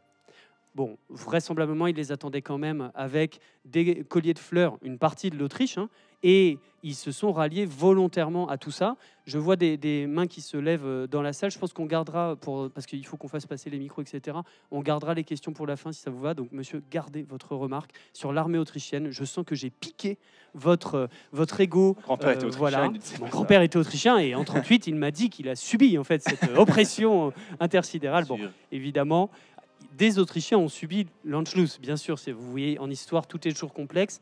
Mais ce que j'essaie de vous dire de manière un peu dure, c'est que une très grande partie de la mémoire autrichienne actuelle s'est construite sur un blanc-seing et sur une victimisation de la conquête par l'extérieur, alors qu'en réalité, une grande partie des Autrichiens, ça s'est vu ensuite par le référendum qui a été mené, étaient très très très contents d'être alliés au Reich nazi. Pendant que tu étais en train de parler d'Anschluss, non, mais en fait, du coup, comme je suis en train de recruter des hommes, justement, ici, en fait, rapidement, pour vous parler un petit peu du jeu, de ce que je suis en train de faire pendant que Nicolas parle, vous avez tout un onglet où on peut recruter des divisions d'infanterie, donc c'est ce que je suis en train de faire, mais aussi on peut aller recruter des Panzer divisions. C'est très lourd à construire pour l'instant pour nous, c'est un petit peu difficile, donc on en a quelques-unes actuellement, mais pas beaucoup. Et c'est vrai que je ne sais pas si on aura le temps, je ne pense pas, d'aller jusqu'en 1940 et attaquer la France, mais dans le jeu, c'est vrai qu'il serait bon de... quelques Panzers, ce serait pratique, ça nous aiderait bien. Pour l'Anschluss, on n'en aura pas besoin, il faut surtout qu'on ait beaucoup d'hommes. Nos effectifs, ils sont là. On a actuellement une réserve disponible de 1,24 million d'hommes et on a une armée de 360 000. Il nous en faudrait à peu près 600 000 pour que l'on puisse aller chercher l'Anschluss comme décision politique. Alors, il y a dans le jeu, soit on peut décider par les grandes décisions comme ça de partir en guerre, mais on peut aussi tout à fait créer, si on le veut, des buts de guerre. Donc, on peut justifier un but de guerre contre les Pays-Bas, par exemple. On pourrait décider d'attaquer la Hollande et donc de partir tout de suite bille en tête aux Pays-Bas. Après, ça fait monter la tension mondiale, ça fait jouer, et ça c'est assez intéressant aussi, tout un jeu d'alliance avec en fait, par exemple les Pays-Bas ou la Belgique qui peuvent rejoindre les Alliés, et donc on peut se retrouver avec la moitié du monde contre nous assez rapidement. Mais je propose qu'on reste pour l'instant un petit peu sur l'Autriche et on verra si on dévie un petit peu plus tard. Mais pendant que tu parlais, j'ai déclenché une décision qui est le pouvoir du bureau de Rosenberg. Alfred, l'aigle royal. Alfred, je confonds toujours parce qu'il y a un communiste, Arthur Rosenberg. Alfred Rosenberg, pardon. Alfred Rosenberg, c'est l'idéologue du parti nazi qui vient des pays baltes et déclencher le bureau de Rosenberg. Alors moi, à titre personnel, puisque en fait Goebbels le détestait, donc dans son journal, il est toujours en train de dire que c'est un nul qui sert à rien. Ça, c'est aussi un truc important à comprendre dans le Troisième Reich. Il y a tous les hommes que vous voyez là se haïssaient et vivaient dans la possession de leur baronnie. Le grand historien Yann Kershaw a pu parler du Troisième Reich comme une néo-féodalité où s'affronteraient des baronnies assez indépendantes pour l'assentiment et la vassalité face à Hitler. Et Rosenberg, c'est un idéologue. Donc, en vrai, moi, je peux te le dire, déclencher le bureau Rosenberg, moi, j'avoue que c'est comme s'il se passait rien. En fait, ça fait comme ça. Alors, pour l'instant, ça ne fera rien parce que, en fait, quand on le déclenche, l'action que ça crée dans le jeu, c'est permet la formation de dépendances spéciales, de divisions administratives dans les territoires conquis, comme des Reichskommissariats ou des protectorats, et permet également de diviser l'Europe sous plusieurs sphères d'influence. Alors, la chronologie n'est pas d'accord. Alors, il n'y a rien qui va. Rosenberg, après 1939, quand la Pologne est occupée, il est nommé. Il a en fait. Bon, je reviens un peu en arrière. Le Troisième Reich est un pullulement d'agences qui se battent les unes contre les autres. C'est un truc qu'on a essayé de pas mal pousser en avant avec Christian Ingrao et Johan Chapoutot, c'est de dire le darwinisme social, la lutte de tous contre tous, qui est vraiment au fondement du nazisme. Ce darwinisme racial, il est aussi un darwinisme social. Il faut se débarrasser, par exemple, des handicapés, etc., des soi-disant handicapés. Il se joue aussi dans le gouvernement. C'est-à-dire que Hitler crée des agences concurrentes en permanence, à ne pas coder, des Sonderbeauftragte, donc des commissaires spéciaux, des agences spéciales, etc., qui luttent toutes les unes contre les autres. J'essaye de faire vite, mais par exemple, dans la presse, vous avez Goebbels qui gère le syndicat de la presse au ministère de la Propagande. Vous avez Otto Dietrich qui gère la presse vers les affaires étrangères. Vous avez Joachim von Ribbentrop qui gère la presse dans la diplomatie. Et tout le monde se déteste et refuse de bosser ensemble. Et donc, dans ce cadre-là, ce qui est intéressant sur Rosenberg, c'est que lui, il va être nommé sur toutes les choses de l'Est. Mais là où ça ne va pas du tout, c'est que là, il aurait fallu, si on veut vraiment geeker, être très érudit, il aurait fallu remplacer ce truc-là, paradoxe interactif, je vous parle, par un truc qui s'appelle les HSSPF, les Höhere SS- und Polizeiführer, c'est-à-dire les chefs suprêmes de la police et de la SS, qui, eux, sont décidés par Himmler dans la SS comme les futurs chefs coloniaux de l'Europe occupée. Et là, ça tient la route. Dès 1938, il y a une planification de l'occupation de l'Europe, et c'est les HSSPF qui vont être chargés de ça, qui sont des gens très très recommandables, comme Reinhard Heydrich, etc., qui dominera la Bohème-Moravie. Donc c'est vrai, mais Rosenberg, pour moi, là-dedans, il fait rien. En fait, ouais. Il fait tableau, quoi. Il fait tapisserie, pardon. Coup dur, coup dur. C'est dur pour lui. Il est mort. Hein. Oui, c'est ça. Au cas où, je le dis. Au cas où on précise, que ce soit pas clair. Donc là, on est en train de développer aussi la partie autarcie. C'est des décisions que tu peux prendre aussi, donc tout le volet économique. Là, on est en train de recruter justement pas mal de soldats, justement, pour avoir ce fameux nombre de soldats qu'il nous faut pour l'Anschluss. Et on développe du coup l'autarcie économique. Et en fait, c'est ce que j'étais en train de faire pendant que Nicolas était en train de parler. J'étais en train d'augmenter le nombre d'usines civiles. Et en fait, les usines civiles, si vous voulez, elles permettent de construire des routes, de construire justement des usines militaires ensuite derrière. Donc les usines civiles en orange et les usines militaires en vert. Donc là, il y a les routes qui finissent d'être construites. Et une fois qu'on aura fini de construire ces routes... Mensonge. C'est de la propagande que je suis en train de faire, Nicolas. Une fois qu'on aura fini de construire ces routes, ça va nous permettre de construire plus vite en fait les usines civiles, et donc parce qu'on peut plus rapidement acheminer du matériel, plus rapidement construire, etc., etc. Donc, je dois dire, on est tous c'est le moment où je vais faire imiter une voix horrible. On est tous le boomer de quelqu'un, et ça me rappelle vraiment, mais des choses que vous n'avez pas connues. Ça me rappelle SimCity 1 sur Amiga 1200, 92-93. Ça me rappelle évidemment Dune 2 sur Amiga 1200 aussi, hein, des jeux de construction, toutes ces choses-là, tous ces petits jeux qui nous ont permis de gâcher notre adolescence en passant le temps d'une époque où Internet n'existait pas. Et voilà. SimCity, le premier, tu as joué? Tous. La Picardie, les années 90. Pas de télé. Les terrils, tout ça quoi. Pas d'Internet. Village de 400 habitants. Vous êtes là, mais méga sûr. Un autre temps. Ça tire. Passons. Ton sonotone, Nicolas. Là, dans mon gouvernement, tu vois, du coup, c'est une des ressources très importantes dans le jeu ici. Vous voyez, c'est ce qu'on appelle le poids politique. Et le poids politique, il vous permet justement de recruter des membres dans votre gouvernement, de prendre des décisions aussi qu'on peut voir juste là. Donc là, on a les Reichskommissariats, et donc ça nous permet de créer des Reichskommissariats, par exemple. C'est un nouvel ajout du jeu, il n'y avait pas ça avant, mais tu peux créer un Reichskommissariat en Belgique. Un Reichskommissariat, et du coup qui prend l'île aussi, comme quand il était à l'époque. Ça c'est bien, mais c'est pas la bonne date, mais c'est bien. Oui, c'est ça. Je peux pas le créer maintenant parce que je ne possède pas la Belgique. Ça c'est vrai. Mais en tout cas, ça nous permet de prendre ces décisions-là. Ça nous permet aussi de prendre des mesures contre les démocrates, interdire le communisme par exemple, avec un petit peu de retard. Mais là, ça nous permet de recruter un potentiel Joachim von Ribbentrop, qui nous aidera sur toutes les questions de politique extérieure. Tu veux le faire maintenant? Je peux le faire maintenant. Ça va amener des problèmes, mais vas-y. Allons-y. Ouais. Alors Joachim von Ribbentrop, c'est l'ennemi intime de Goebbels, qui l'appelle le porc vendeur de champagne. En permanence, vous avez, alors comme d'habitude, hein, tu peux aussi me poser des questions directes pour couper mes longues logorées techniques, mais Ribbentrop, c'est tout un symbole, c'est-à-dire c'est le passage. On pense toujours qu'Hitler est arrivé au pouvoir hyper vite, de manière hyper dure, et que la dictature s'est installée très rapidement. C'est vrai. les opposants politiques, voilà, tout le monde pensait qu'ils allaient contrôler Hitler. En juillet 1933, vous avez, 6 mois après l'installation au pouvoir, vous avez 27 000 opposants politiques qui sont en camp de concentration. C'est-à-dire que la résistance en soi, elle est détruite, la résistance communiste, socialiste. Mais ça, c'est vrai, cette dictature, elle est extrêmement rapide. Mais dans le même temps, Hitler, il est confronté à des institutions dont on appellerait aujourd'hui, je troll, du deep state. Hein. Il est confronté à l'armée allemande, qui est là depuis bien avant lui. Il est confronté à la bureaucratie allemande et il va avoir du mal à conquérir ces môles-là, qui sont des gens globalement d'accord avec lui, mais qui ne veulent pas lâcher le pouvoir. Et lui, ce qu'il veut, c'est Hannah Arendt qui nous apprend ça, un régime totalitaire, c'est un régime où l'appareil militant du parti grignote la bureaucratie d'État. Ce qui n'est pas du tout le cas dans nos démocraties, tout simplement parce qu'il n'y a plus de parti de masse. Parti nazi, à l'époque, c'est des millions de membres. Hitler est capable de mettre un nazi fanatique à la tête de chaque ministère, de chaque sous-direction.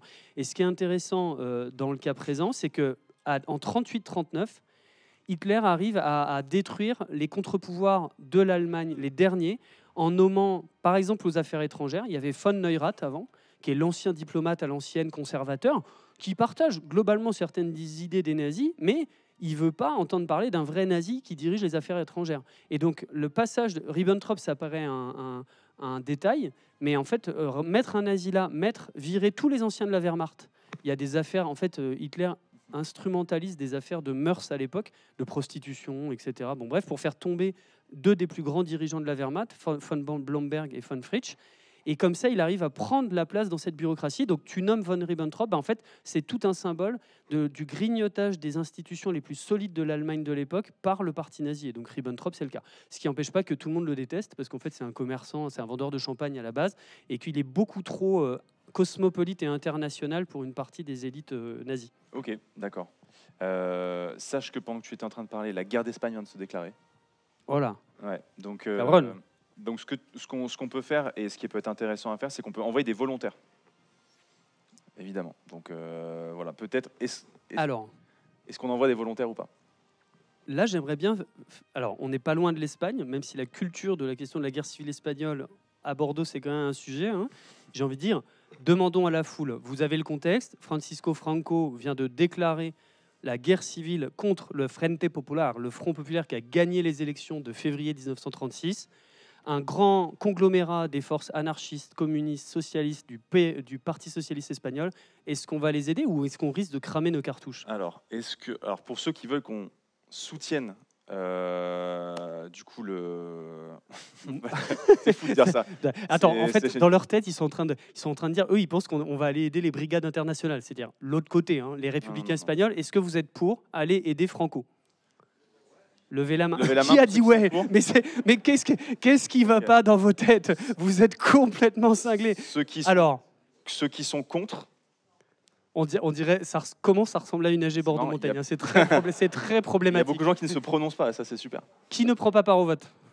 Bon, moi je pense, je vais arrêter les blagues, je vais arrêter de troller, je vais compter un peu comme en AG. Moi je pense, pour 2 raisons, on laisse les Espagnols tranquilles et on laisse le Front populaire gagner. Et puis, si on se place du point de vue nazi, on va quand même gâcher des ressources pour aller bombarder Guernica en 1937. Et ça, c'est pas bon du point de vue symbolique. Donc, on n'y va pas. Non, ils veulent y aller en fait. Ils veulent gâcher nos ressources. Non, Elory n'est pas d'accord. On n'y va pas. C'est un peu dommage, mais bon, pourquoi pas. On laisse passer. Qu'est-ce que tu en penses, toi? Qu'est-ce que tu en penses? Non, mais pour le coup, c'est pas. Est-ce qu'on peut attaquer par exemple la Belgique ou la Suisse? On peut attaquer la Suisse. Alors, la Suisse, on pourrait attaquer la Belgique ou les Pays-Bas.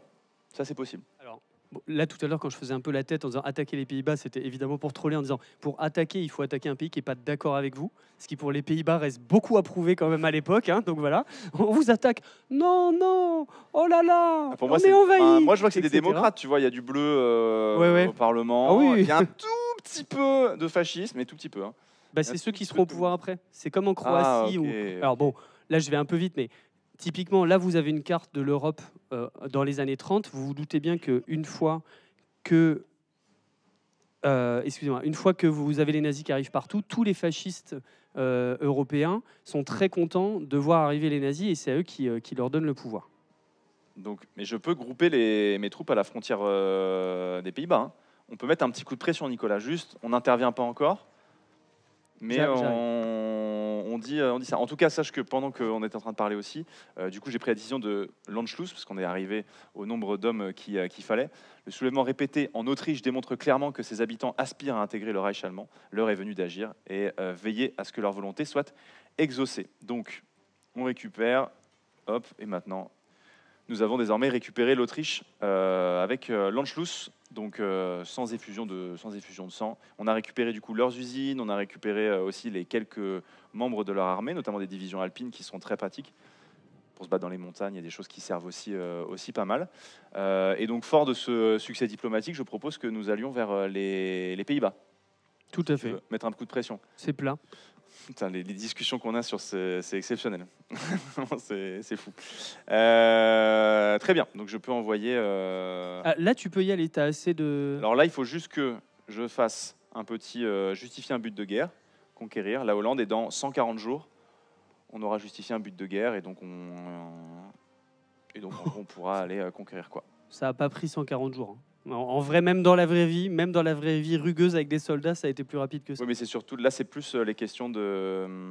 comment dire, c'est plus, tu crées un casus belli. C'est-à-dire que c'est, en gros, là, j'envoie en fait mes diplomates en mode, si, on a des prétentions sur la Hollande, etc., naninana. Parce que tu peux pas attaquer dans le jeu ou débotter tout le monde comme ça sans venu de nulle part. Il faut d'abord que tu crées justement ce but de guerre. Ah d'accord. Ça. Alors ça, pour le coup, c'est très bien fait. C'est-à-dire que on a l'impression aujourd'hui, alors c'est des éléments qui sont connus pour ceux qui s'intéressent à la question, mais dans la manière dont on vous enseigne ça au lycée ou même à la fac, on a peu de temps. Et donc c'est vrai que très souvent, on vous dit, bon, Hitler attaque le 1er septembre 1939.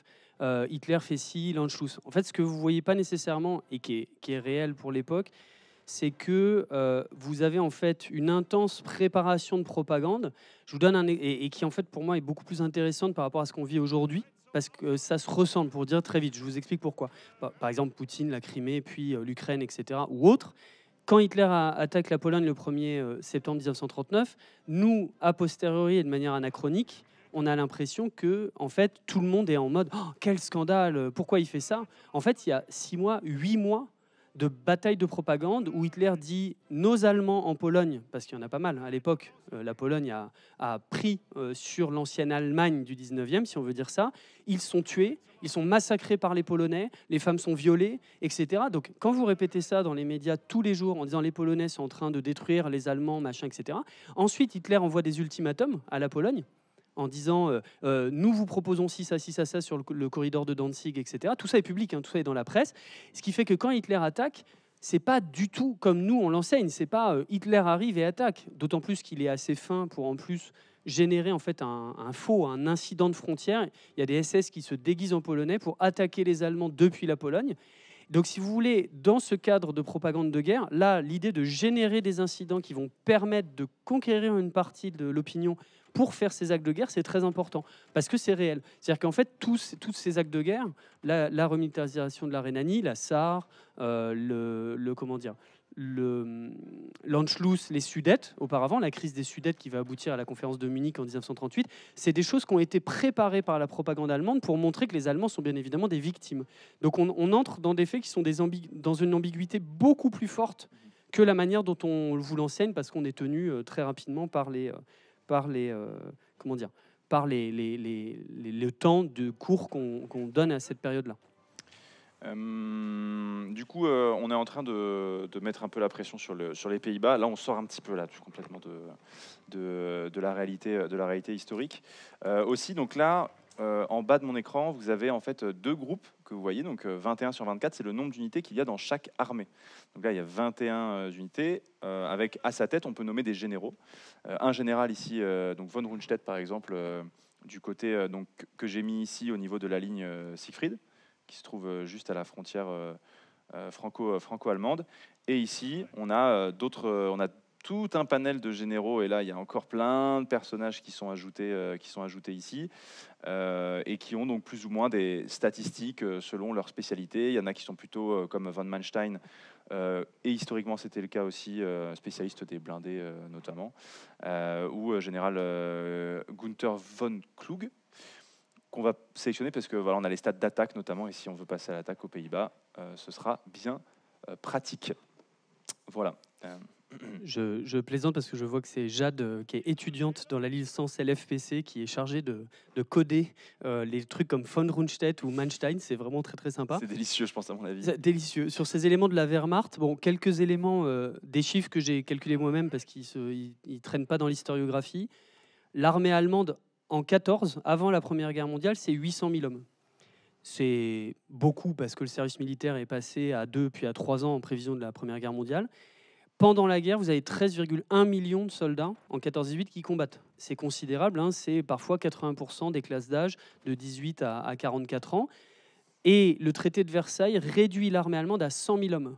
C'est-à-dire que même en considérant toutes les pertes, les blessés, les 2 millions de morts de la guerre, en fait, on a, je le dis de manière pour que vous compreniez très cash, mais en fait, si on prend l'armée qui s'appelait à l'époque la Reichswehr, mais peu importe, le Deutsches Heer, puis la Reichswehr, si on prend cette armée-là, elle passe de 800 000 hommes qui n'étaient pas des gens de gauche, hein, vous pouvez me suivre. Le traité de Versailles en met 600 000 à la retraite. Et c'est pas une très bonne idée pour la République de Weimar, puisqu'en fait, ils vont venir alimenter ces corps francs, ces milices paramilitaires du début de la République de Weimar. Et dans la Wehrmacht de Hitler, en fait, bon, ça, c'est des débats. Là, je m'adresse vraiment aux geeks qui voudraient bosser ces sujets-là. En fait, vous avez un réarmement rampant de l'armée allemande via l'URSS dans les années 20, ce qu'on appelle le traité de Rapallo. Et en fait, ça peut vous paraître paradoxal, mais l'armée allemande va entraîner ses soldats en secret, en scred, en URSS, contre du transfert de technologie pour maintenir en fait tout ça. Et dans les années 30, évidemment, tous ces efforts qui ont été faits par le dirigeant de l'armée allemande qui s'appelait Hans von Sicht, il paye quand il s'agit de reconstruire la Wehrmacht, le nom étant adopté en 1935. Voilà. Bon, je suis en train un petit peu de préparer, là c'est un petit peu une phase de préparation sur les Pays-Bas, même si ça va être assez rapide, mais ça va être intéressant de vous expliquer quelques petites mécaniques de jeu. Alors, ouais, les villes. Donc, le train arrive à Dortmund. Magnifique pour vos projets vacances, Dortmund. Si vous aimez... Grandiose. Voilà, j'ai pas la fin de la phrase, mais si vous aimez... Une belle équipe de foot à Dortmund. Aïe. Alors voilà, il y a des choses que je fais pas. Et par Voilà, exemple, ça. Ça, par exemple, c'est Si non. vous aimez la dark wave et le digital hardcore du début des années 90, Dortmund, c'est pour vous. Mais attends, mon ami, n'y a-t-il pas... attention, c'est pas arrivé en 10 ans. Vas-y. J'ai essayé de faire une rêve de foot. Est-ce qu'il n'y a pas le grand blond avec les cheveux en arrière à Dortmund? Marco Reus. Non, il a une tête de Suédois. Haaland. Haaland. Ah, il est parti depuis pas longtemps. J'ai fait une rêve de sport, merci. Ouais, bien Merci, joué. Si, c'était la première bravo. fois. Si, c'était exactement ça. Et si, il est passé par Dortmund, tout à fait. C'était une référence de sport. Alors, je sais pas où on en est de la guerre, on fabrique Là, en des fait, en armes. gros, c'est surtout en train de préparer un peu la guerre. Comme j'ai dit, j'ai posé du coup sur... il me semble, voilà, avancement, dans une semaine, on peut lancer l'attaque sur les Pays-Bas. Ok. Ça va vite, les choses vont vite. Ok, ça va vite. 140 jours, c'est parti. Les choses vont vite. Donc, ce que je vais faire, alors du coup, ce que j'ai fait dans le jeu, c'est que j'ai pas beaucoup d'unités de blindés. Et je crois que de toute façon, les Allemands n'avaient pas beaucoup d'unités de blindés déjà. Même au moment où ils attaquent la France, je pense qu'ils n'en ont pas tant que ça. Pardon. Et donc, C'est vraiment comme faire une soirée et trouver des vieux potes. En fait, là, Rendulic, c'était Bock. En fait, le truc, sacré c'est... pote quand même. Hein. J'ai lu toutes leurs mémoires de guerre. On n'a pas les mêmes potes quand même. Non, mais des potes au sens, c'est ton sujet d'histoire. Ah. C'est vraiment ce côté où, en fait, tous ces gars-là, là, on rentre dans la méthode historique, tous ces gars-là, j'ai lu leurs mémoires, en fait, qui d'ailleurs, pour beaucoup, sont traduits en français en poche.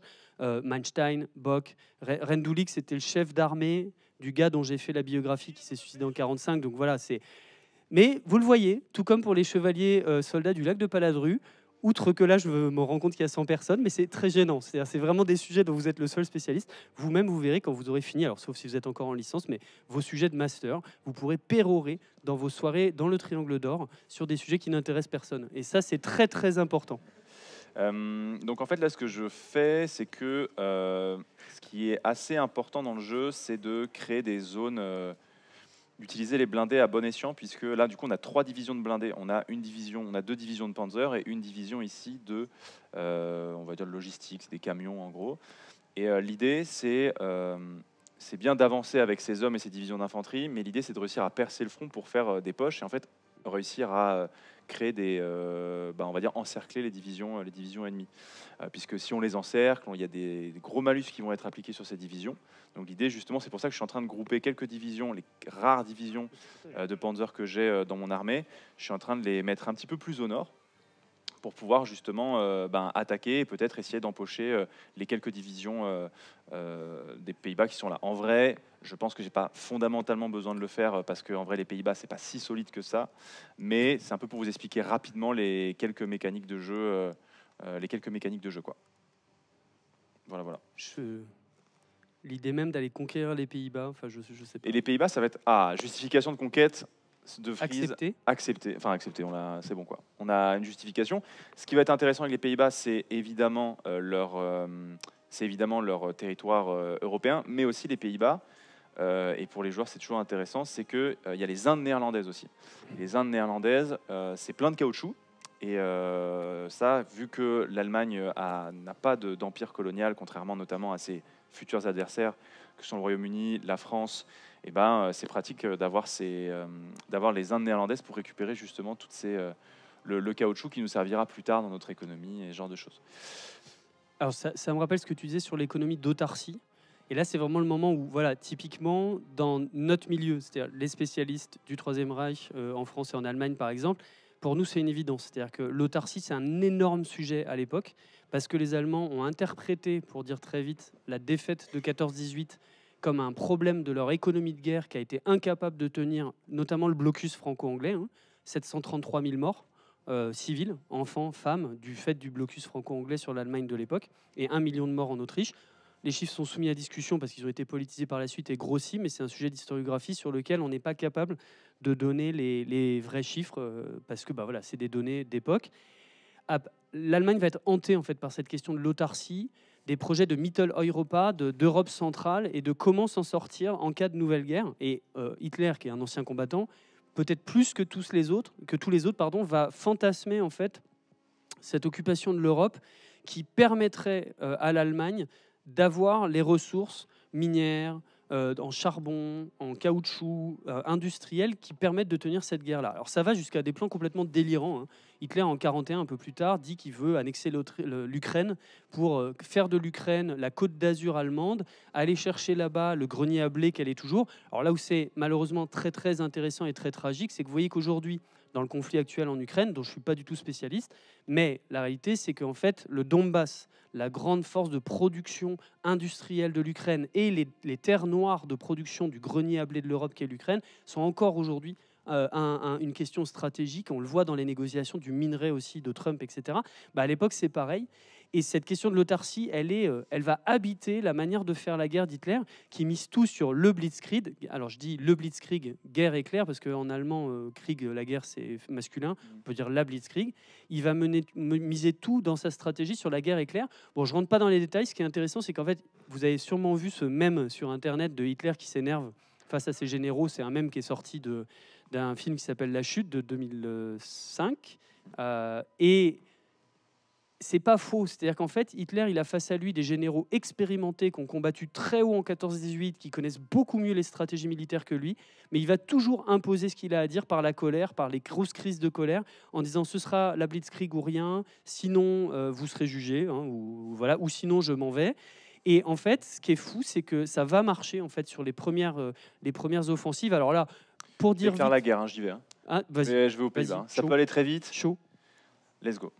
Mais comme dirait, c'est le moment de parler de lui, comme dirait l'Aigle Royal, l'empereur de la crasserie, je suis prêt pour la guerre, je suis devant les portes de l'enfer. Personne n'a la rêve, c'est bon. Il n'y a pas de problème. C'est bon, je suis passé, personne ne l'a eu, c'est bon. Vous chercherez. Sidicide, Butter Bullets, c'est pas grave. Voilà, je fais mon bide en toute tranquillité, il n'y a pas de problème. Plus tard, c'est une référence à de la musique. Donc, tout ça pour vous dire, si vous n'avez pas en tête la vraie carte historique des conquêtes, je vous la fais en 2 secondes comme ça, c'est fait. L'Allemagne, telle que vous la voyez là. Et en fait, c'est très simple. 1938, l'Anschluss. Les Sudètes, donc cette partie allemande de la Tchécoslovaquie. La Pologne, le 1er septembre 1939, détruite conjointement par l'URSS et l'Allemagne. Le Danemark, qu'on oublie tout le temps, et les pays scandinaves au printemps 40. Puis la France en mai-juin 40, qui perd en un mois. Alors là, tu me parlais de tanks, etc. En fait, la compréhension tardive des Allemands sur les questions de tanks et de panzer, la France ne va jamais le faire. Elle va se planquer derrière la ligne Maginot. Il y a un homme qui a compris ça, c'est le général de Gaulle, qui en fait essaye de rénover, qui était prisonnier de guerre en 14-18, qui essaye de rénover l'armée française via cette question des nouvelles mobilités tactiques. Et il n'y arrive pas, il n'est pas écouté. Et les Français se prennent une grosse défaite en juin 40. L'étrange défaite, dira Marc Bloch. Ce qui est intéressant, si vous voulez sortir de la liste de chiffres et de dates, c'est qu'en fait, dans le bouquin qu'on a fait avec Chapoutot et Ingrao, quand il a fallu raconter tout ça et qu'on voulait être pédagogique, on s'est dit en fait, il y a deux choses, en fait, il y a deux périodes. Il n'y en a pas 18, il y en a deux. Il y a une guerre pour le passé, il y a une guerre pour la revanche, jusqu'à la France, jusqu'à 1940. C'est battre les ennemis de 14-18. C'est récupérer l'Allemagne telle qu'elle était au 19e. Et tu disais qu'elle n'avait pas de colonies, mais elle avait des colonies qu'elle a perdues avec le traité de Versailles, le Togo, le Cameroun, la Namibie, la Tanzanie. Et puis, vraiment pour être pédago, parce qu'on n'y arrivera pas aujourd'hui, mais que vous ayez les trucs en tête, 41, l'attaque de l'URSS, de l'ancien allié, et l'opération Barbarossa, ça c'est la guerre du futur. C'est la guerre raciale, c'est une guerre complètement pensée différemment et qui est une guerre qui n'a plus rien à voir en termes de barbarie, puisque là, il s'agit de détruire l'ennemi judéo-bolchevique. On est vraiment dans le cœur de la paranoïa nazie. Et donc, vous avez ces deux moments. Une guerre pour le passé et la revanche, jusqu'à 1940. Une guerre raciale, Göring le dit, hein, c'est notre grande guerre raciale. Alors là, je vais faire... désolé, je la cite, hein, mais comme disait ma mère, quand elle me voyait voir les jeux vidéo, elle disait « Ils font quoi les Mickey ?» Voilà, on en était là. Ils font quoi les Mickey? Les Mickey, là, ils font quoi les bons hommes? Alors, les bons hommes, du coup, on avance bien aux Pays-Bas. Ça se passe bien pour l'instant. Sauf que les Pays-Bas étaient alliés avec les Anglais. Du coup, les Anglais nous ont déclaré la guerre. Bon, on va bien voir comment ça va se passer, mais... Ganz schlechte Idee. Ouais, donc du coup, on est en guerre contre les Anglais. On va voir comment ça va se passer, sachant que Alors, on pourrait être censé les envahir. Excuse-moi, Théo. Les Anglais qui réagissent? Oui. Pardon. On redescend d'un ton. Le multivers, mon ami. Mais ça m'a étonné qu'ils aient réagi d'ailleurs pour le coup, parce que souvent. J'ai envie de dire, on est à Bordeaux qui plus est. C'est la première fois que Théo Rivenzi vient à Bordeaux. C'est vrai, c'est très vrai. Ça va se payer un applaudissement plus tard. Mais non. Ou maintenant? Ouais. Quelle belle ville. C'est grand la Girondin. C'est large. Hein. Jusqu'ici, il a kiffé. Je lui ai montré la Garonne, voilà. Et c'est la Garonne, j'ai dit la Gironde. Oh là là. Et puis, c'est pas grave. Non, c'est la Gironde ou la Garonne? C'est la Garonne. Ouais, je suis vraiment fatigué. Je commence vraiment à être. C'est moi qui me suis trompé. Le gars habite là depuis 10 ans. C'est la Garonne ou la Dordogne? Bam, une balle. Un prof. Bon, bref. Et alors, les Anglais, désolé. Les Anglais, désolé. Non, en fait. Hein. Les Anglais réagir. Nous qui sommes à Bordeaux, qui les avons subis pendant quelques siècles, et où la haine de l'allemand du nord de la France est ici substituée par la haine de l'anglois, malgré le nombre de pubs très sympas qu'il y a dans cette ville. Les Anglais, on sait qu'ils ne réagissent pas du tout. Puis alors, ils réagissent surtout pas dans les années 30. Hein. Là, bon, pour revenir à des choses plus sérieuses, les Anglais, à l'époque, quand la guerre d'Espagne, qu'on n'a pas voulu déclarer, est déclarée, Léon Blum, qui vient d'arriver au pouvoir avec le Front Populaire, il est quand même mi-chaud pour y aller, hein, quand même, Front Populaire, Frente Popular, il se dit, on va peut-être aller aider les républicains espagnols. Et là, Chamberlain, qui dirige l'Angleterre, lui fait, non, on va plutôt les laisser crever. Et on va plutôt rester, alors ce qui est la culture de l'époque, dans un pacifisme intégral qui est difficile à comprendre pour nous, parce qu'en fait, il est sculpté, encore une fois, dans 14-18. Ces gens-là qui ont fait 14-18 ne veulent absolument pas retourner en guerre, surtout pas pour l'Espagne. Les Pays-Bas, n'en parlons pas. Qu'est-ce qu'on aurait à y sauver, hein? À part, bon, vous savez ce qu'il y a à Maastricht. Hein, bon, voilà, je ne vais pas plus loin. Mais il n'y avait pas grand-chose à sauver à l'époque. Et donc, c'est vrai que, moi, je dis, réaction de l'Angleterre. Excusez-moi, s'il avait fallu réagir, là on va trop loin. Là, il est 23 h. C'est ça. Excusez-moi, si on avait eu quelque chose à sauver, est-ce que je rappelle l'accord de signature de paix entre la France et la Tchécoslovaquie? Qu'est-ce qu'ils ont fait les Français quand il a fallu aller sauver les Tchécoslovaques, hein? Ils ont fait rien du tout. Et ça a fait les accords de Munich. Donc on est dans l'Uchronie la plus totale. Les Anglais n'auraient pas bougé le petit doigt. Ouais, donc là, du coup, Donc là, en fait, on avance. Ça m'a énervé. Il y a Amsterdam, du coup, qui est tombé. On a récupéré Amsterdam. Et il y a Breda, du coup, est la nouvelle capitale. On va dire, en attendant que le reste tombe.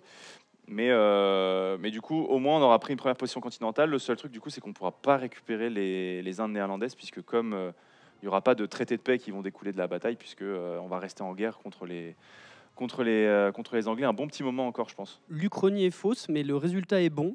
La réalité du fait que les nazis n'aient pas réussi, après avoir battu la France, à battre réellement l'Angleterre, via ce qu'on appelle les bombardements, le Blitz, ce qu'ont subi les Londoniens, les Anglais, Winston Churchill, à l'époque, le plus grand punchliner, le vrai aigle royal du XXe siècle, a dit cette phrase. Voilà, il a dit je n'ai à vous offrir que du sang, des larmes et de la sueur.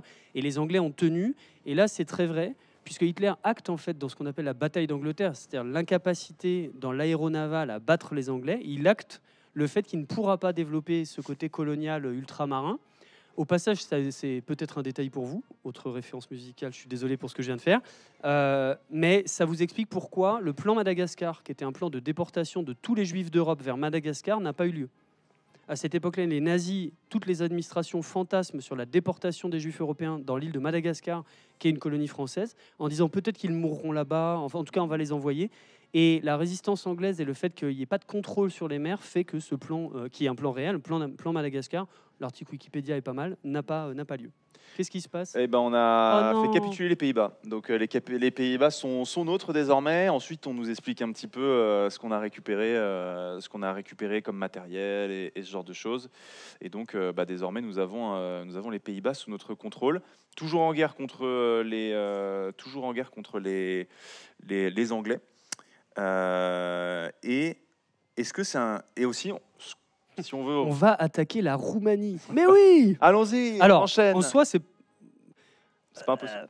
Alors, moi, ce que je déconseille, c'est d'attaquer la Yougoslavie. C'est une très mauvaise idée. Il ne faut pas attaquer les Serbes, jamais. Dans l'histoire en général. L'histoire en général. Et c'est d'ailleurs la raison pour laquelle vous ne parlez pas allemand aujourd'hui, mes amis. Bon, je vous en parlerai peut-être plus tard.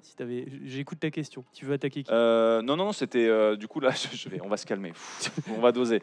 Tu Là. peux boire de l'eau. T'as de l'eau. Mais on peut mettre en place dans le jeu, ce qui est vachement intéressant, c'est qu'on peut créer aussi des systèmes de renseignement. Tu vois, on peut créer un service de renseignement pour envoyer des espions après en Angleterre. Et en fait, ces espions, ils vont permettre de récupérer des informations sur les tactiques adverses. Tu peux même créer ce qu'on appelle des gouvernements de coalition, et en fait, qui vont, comment dire. En fait, les guerres dans le jeu sont calculées selon un score. Tu vois, par exemple, là, on est en guerre contre ça doit être les Pays-Bas. Voilà. Contre les Pays-Bas, et donc contre beaucoup de monde au final. Oui, donc en fait, on est en guerre contre. C'est vrai que le Royaume-Uni, c'est un empire, et donc en fait, on est en guerre contre le Royaume-Uni et l'ensemble en fait des membres de cet empire. Et donc les Pays-Bas sont tombés, et donc là, tu vois, tu as des statistiques pour voir à peu près où en est le tableau des scores. Nous, tu vois, on a perdu 11 000 hommes en allant conquérir les Pays-Bas. Les Pays-Bas en ont perdu 28 000, voilà, à peu près. Et pour gagner une guerre, il y a un score de guerre à avoir. Et il y a une forme de résilience qui existe et qui en fait te permet de plus ton... je sais pas trop comment te dire, mais par exemple en France, pour donner une idée, Parle à ton boomer. Paris tombe dans le jeu, la France se rend. Alors que par exemple en Angleterre... Sauf Bordeaux. C'est ça, exactement. Paris l'a fait, on le fera pas. Et en fait, ce score-là, et par exemple, la Royaume-Uni, si on essaie de conquérir le Royaume-Uni, il faudrait, je pense, conquérir quasiment tout le territoire pour que le Royaume-Uni accepte de se rendre. En fait. Les Écossais. Non. Ça se passe pas comme ça. Et Vous avez conquis l'Angleterre? Oui, très bien, on vous la laisse. Si tu crées des gouvernements de coalition dans le jeu, en fait, ça fait baisser ce score de guerre nécessaire pour achever la guerre. En fait. Okay. Donc, par exemple, si on crée 2 gouvernements de coalition au Royaume-Uni, et ben en fait, c'est une sorte de la propagande en fait que tu crées là-bas. Et donc, si tu prends Londres, par exemple, attends, je suis dans Valhalla là. Je suis parti de la carte, ça m'a ramené dans Assassin's Creed Valhalla. Je suis dans l'East Anglia, pardon. Je te jure, c'est exactement ça. Et donc, si tu prends juste Londres, par exemple, tu pourrais faire tomber plus facilement le pays. Donc, il y a un jeu d'influence qu'on peut faire avec tous les fameux services secrets qui peuvent être mis en place par les différents pays. Quoi. Là, évidemment, j'aurais au moins 18 000 réactions, notamment sur le fait que les services secrets nazis n'étaient pas très bons. Vraiment, c'est. C'est une question que j'avais parce que ouais, j'en ai pas trop entendu parler. On a un spécialiste à l'université de Bordeaux qui est Sébastien Yves Laurent, qui est spécialiste de l'espionnage et des services secrets. Et je crois que c'était dans le live avec Christian Ingrao, mais je ne sais plus lequel, où la question c'était ça, c'était est-ce que les services secrets allemands sont bons, et ils ne sont pas bons du tout, même avec la mythologie de Canaris. Canaris, c'est le type qui va gérer ça, il est dans les personnages. Alors évidemment, ça c'est très important, c'est-à-dire qu'une puissance bien renseignée, c'est une puissance qui peut mener un certain nombre de combats de manière beaucoup plus efficace. Donc ça, c'est un peu une évidence à une époque où effectivement, vous avez toute une stratégie d'influence, mais qui fonctionne quand même encore aujourd'hui sur les diplomates, ceux qui travaillent pour telle ou telle puissance. Après, ce que je trouve intéressant, mais là, c'est vraiment, vous pourriez réagir de la même manière, c'est de dire, c'est plutôt bien senti de dire qu'un pays centralisé, jacobin comme la France, vous faites tomber Paris. Alors, on en parlait tout à l'heure, je faisais conférence pour le jeune Théo C'est vrai, en plus, sur Bordeaux. Il me disait, bon, bah, c'est quoi ta ville? Je disais, bah, écoute, pendant la Commune de Paris, le gouvernement, pas pendant la Commune, pendant la guerre franco-prussienne en 1870, le gouvernement est venu à Bordeaux. En 1914, il est venu à Bordeaux. En 1940, il est venu à Bordeaux. Donc, on a une sorte de villégiature pour gouvernement en fuite. Bon, voilà. Mais c'est vrai qu'en France, vous prenez Paris, vous prenez l'ensemble du pays. L'Angleterre, comment vous dire? Déjà, il y a peu de gens qui ont essayé. Je ne sais pas s'il y a des médiévistes parmi nous, voilà, ou des modernistes. Mais c'est surtout que s'il faut mettre d'accord les Gallois, les Écossais, et ne parlons même pas des Irlandais, la conquête peut durer un tout petit peu longtemps. Donc je trouve ça bien senti, ce côté dans votre... On est toujours, si vous jouez aussi à des jeux de plateau, il y a cette question du modèle ludique, du type de gameplay que vous allez appliquer. Et toutes ces petites choses, c'est les détails qui font qu'on est content, enfin voilà, d'apprécier un truc qui, au-delà d'être précis, est sympa du point de vue de la jouabilité. Oui, en plus, mais c'est des choses que tu peux améliorer, tu vois, parce que en fait, c'est des bonus que tu peux gérer aussi de ton côté, des malus. Est-ce que je peux le voir là avec la... T'as déjà essayé de conquérir la Yougoslavie? Jamais, parce que dans les montagnes, c'est un peu compliqué, tu vois. Oui, et puis C'est un il y a peu des compliqué. Serbes. Sache que il y a un pays très difficile à conquérir, vraiment très casse-pied, c'est le Paraguay. Waouh! Ouais, le Alors, Paraguay, sache qu'ils ont des forts partout, c'est dans la forêt, c'est insupportable. Et quand tu joues l'Argentine et que tu veux prendre le Paraguay au début, c'est alors, insupportable. Le Paraguay, c'est très dangereux. mes amis, pourquoi? Sache que aussi, tu peux faire quelque chose avec, l'Argentine dans le jeu. Pour ceux Oui. qui ont envie. Tu peux créer le 4e Reich. Ça, c'est plutôt probant du point de vue historique. Alors, là, je rigole évidemment. Ça me permet de dire un truc hyper important auquel je tiens. Parce que Argentine et nazi, tout le monde a une ref. Pourquoi? Parce qu'un certain nombre de nazis, mais au final très peu, par rapport à d'autres pays, ont fui Eichmann, Mengele, donc Adolf Eichmann, le type qui a déporté tous les juifs d'Europe, puis Joseph Mengele, le médecin d'Auschwitz. Ils ont fui grâce à 2 institutions, le Vatican et le Comité international de la Croix-Rouge, qui, dans cette guerre froide qui commençait, ont préféré donner des visas à des nazis qu'à d'autres. Hein. Bon, voilà, c'est comme ça. Mais ce qui est intéressant, c'est qu'en fait, on ne se pose pas la question que le Paraguay, l'Uruguay et l'Argentine étaient déjà en fait des terres d'émigration très fortes pour les juifs européens. Donc aujourd'hui, là je suis très très sérieux, mais c'est parce que c'est des choses qui ne sont pas connues. Si vous prenez les grands centres de recherche sur l'Holocauste, vous avez l'Allemagne, Washington, Jérusalem, mais vous avez aussi Buenos Aires. Alors en général, quand je dis ça, les gens rigolent en disant c'est parce qu'il y a plein de nazis. Non, c'est parce qu'il y a une grosse population juive à Buenos Aires. Et du coup, l'arrivée de ces quelques nazis qui se sont planqués là-bas, c'est beaucoup plus tardif. Et voilà, donc c'est pas du tout inintéressant. Au passage, je pense à mes masterants, si vous parlez basque. Il y a aussi une grosse communauté basque en Argentine, et donc il y a un musée de la langue basque, ce qui fait que moi, très souvent, quand j'ai des étudiants qui parlent basque, je les envoie là-bas en stage. C'est quand même assez sympa de savoir ça. Toujours pour revenir que sur l'Argentine, c'est d'abord une terre d'émigration globale de l'Europe, et pas juste des 3 nazis qui sont allés y trouver refuge. Pourquoi aussi? C'est parce qu'en fait, je termine pour nos amis moderdistes, s'il y en a. En fait, vous connaissez les guerres de religion et la persécution des protestants, notamment des ménonites et des sectes protestantes diverses luthériennes allemandes. Ils sont tous allés se réfugier là-bas. Donc en fait, aujourd'hui au Paraguay, vous avez des communautés allemandes qui parlent qu'allemand et qui sont là depuis le 17e, qui a permis du coup de cacher ces nazis-là, mais parce que tout simplement là-bas, vous avez beaucoup de gens qui parlent qu'allemand. Voilà. C'était le petit moment voyage au Paraguay, vol de voiture. Mais vol de voiture et 4e Reich. Mais en fait, parce que comme je disais, Derrière la Lune. Dans le jeu, il est derrière la Lune, le 4e Reich, si vous avez une culture cinématographique. Mais... bah là, il peut être en Argentine, puisque quand je vous expliquais, on peut soit jouer en priorité historique ou on peut supprimer les priorités historiques du jeu. Donc en fait, Hitler, même si vous ne le jouez pas, il peut être déposé dès 1936. Et quand vous jouez l'Argentine, vous pouvez avoir, si vous fondez le 4e Reich, vous avez un sombre monsieur qui s'appelle Seigneur Hitler qui débarque et qui vient achever son œuvre en Amérique du Sud, quoi. Pour ceux qui ont des références d'humour des années 70-80, les Monty Python ont fait un super sketch sur Adolf Hitler qui revient à vélo en Angleterre. C'est évidemment joué par John Cleese. C'est ça la ref, alors. Oui. C'est John Cleese avec sa petite moustache qui est à vélo avec un uniforme d'Hitler et qui fait du vélo en Angleterre. Et tout le monde lui dit « Hi Hitler ». Bon voilà, c'était les Monty Python.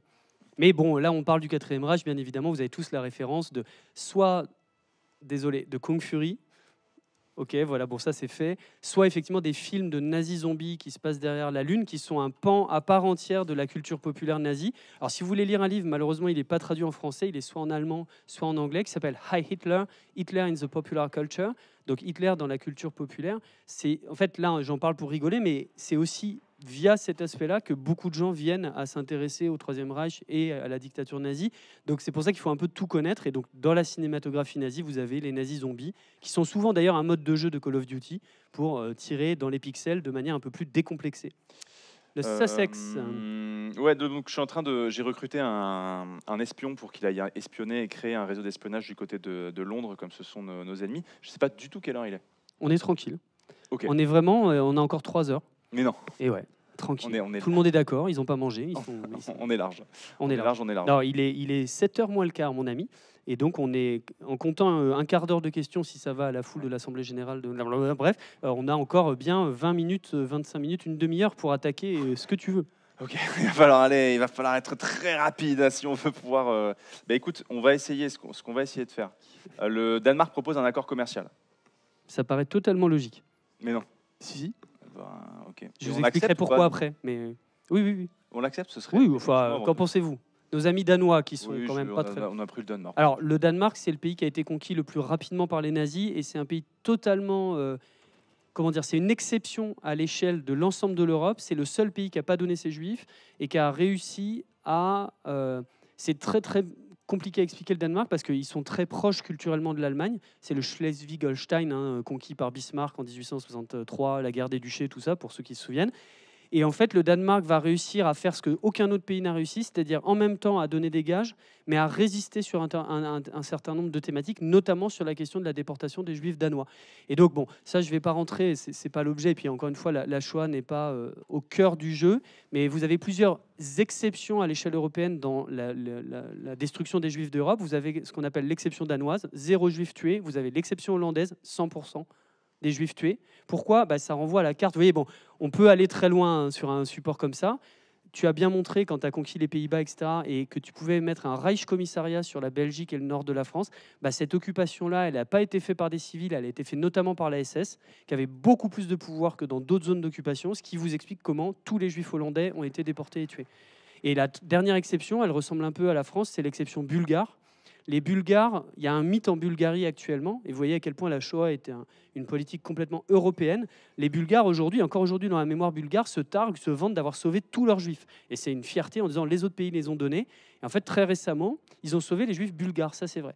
Mais en fait, ce qui a été montré dans la recherche la plus récente, c'est qu'ils ont couvert cette question des Juifs qui avaient la nationalité bulgare en déportant les 11 500 Juifs macédoniens de Thrace et en les donnant à la mort. Donc, vous voyez que je termine là-dessus parce qu'on n'a pas le temps d'aborder ce débat et je vous renvoie à la vidéo de Laurent Joly interviewé ici sur son livre de Vichy. C'est exactement la même question qui est posée très souvent aujourd'hui dans les médias sur la question de on aurait sauvé les Juifs français. Éric Zemmour, vous l'aurez reconnu dans sa propagande qui est une propagande révisionniste. Cette question de Pétain qui aurait fait bouclier des Juifs français en donnant les Juifs étrangers, c'est évidemment faux historiquement. Et je vous renvoie vraiment à l'entretien avec Laurent Joly qui montre bien que sur les 71 500 Juifs déportés depuis la France, vous avez des enfants de nationalité française. Donc vous voyez que moi, cette carte-là, forcément, c'est mon travail, elle m'évoque énormément de choses parce que selon les types d'occupation sur les différents pays, cette question de tout, l'occupation, le STO, le service du travail obligatoire, etc., elle change selon la dureté de l'occupation et les types d'occupation. Mais il faut être vraiment précis sur tout ça. La Hongrie, par exemple, a refusé de donner ses juifs jusqu'en 1944. Et puis en 1944, les nazis envahissent et déportent les 400 000 juifs hongrois à Auschwitz qui sont tués à une vitesse vraiment très très forte. Donc moi, quand je vois cette carte-là, je vois aussi toute ces différentes occupations en fait, qui ont conditionné la dureté de ces occupations-là. Danzig ou la guerre? Danzig ou la guerre. Donc là, c'est les priorités qu'on peut déjà avoir. Mais là, il me manque quoi? Est-ce que tu vas bien? Est-ce que tu passes un bon moment? Je suis en train d'essayer de gérer tout. La réponse n'est pas oui.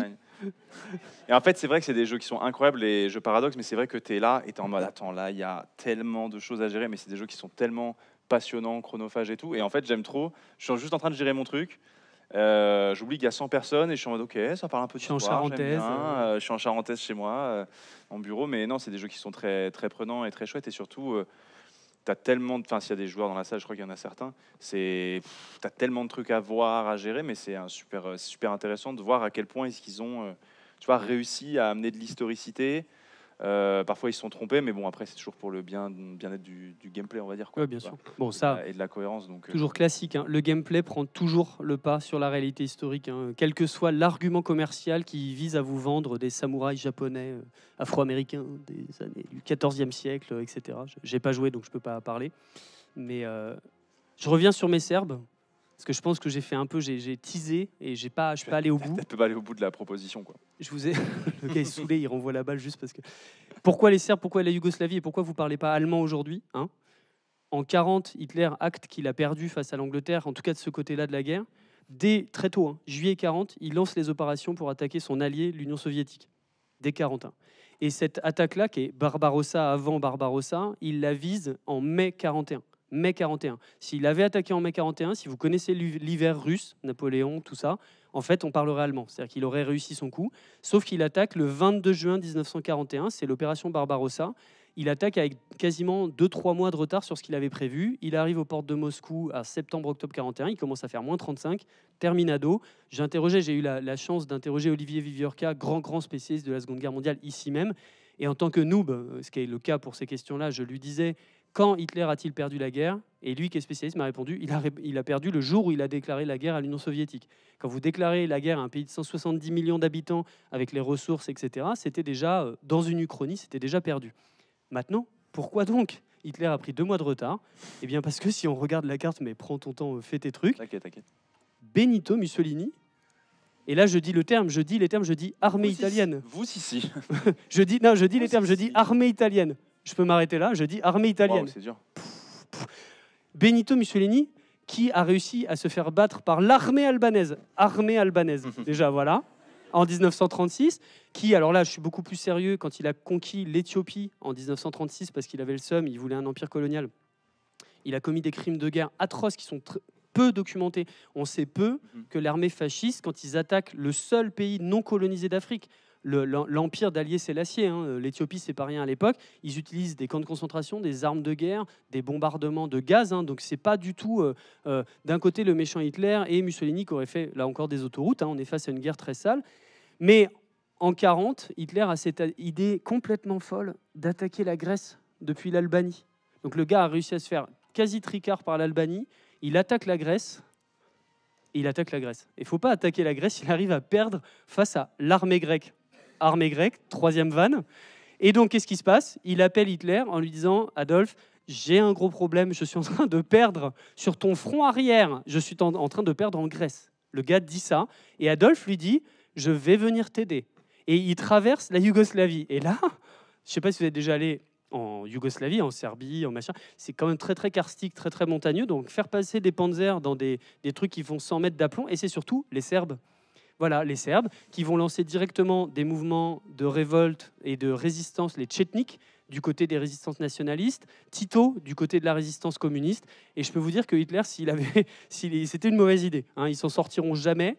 Les 2 résistances qui vont lui créer le plus de problèmes, c'est la résistance polonaise, où vous avez parfois 9000 attentats par mois chez les résistants polonais. C'est-à-dire que jamais ils n'ont tenu ces territoires-là. Et du côté yougoslave, c'est évidemment une guérilla extrêmement violente, dont on a du mal à chiffrer les effets militaires. Je discutais avec d'autres spécialistes de la résistance, Alia Aglan, etc., de Paris 1, qui me disaient la résistance, les militaires la tiennent en mépris, parce qu'en termes de division, c'est compliqué à compter ce que ces gens-là ont sacrifié, y compris en France, hein, etc., dans les différents mouvements de résistance, nationaux, communistes, etc. Mais en réalité, on est vraiment là sur un moment décisif et tournant qui fait que vous ne parlez pas allemand, et tant mieux pour vous, parce que c'est quand même une langue assez barbare. Voilà, c'était tout. Voilà pourquoi les Serbes. N'attaquez pas la Serbie. N'attaquez pas la Serbie. Mais est-ce qu'on prendrait pas les Sudètes? Ça, on peut y aller tranquille. Il n'y a pas de problème. Vous allez voir pourquoi. En fait, on a 2 choix. Soit on décide plutôt d'exiger les Sudètes, soit on décide plutôt de se rapprocher de la Tchécoslovaquie. Sudètes. Les Sudètes, c'est une partie de la Tchécoslovaquie qui fait un tour comme ça et qui est en fait, on va se le dire entre nous, rempli d'Allemands, de personnes germanophones. Et donc, du point de vue des droits du peuple à disposer d'eux-mêmes, etc., Hitler... Alors, là, j'ai envie de dire, je rigolais moi-même en disant, on dirait une AG, est-ce qu'on exige, est-ce que machin... Bon, voilà, j'arrête sur le... Mais effectivement, dans la vraie histoire, Hitler ne va pas exiger.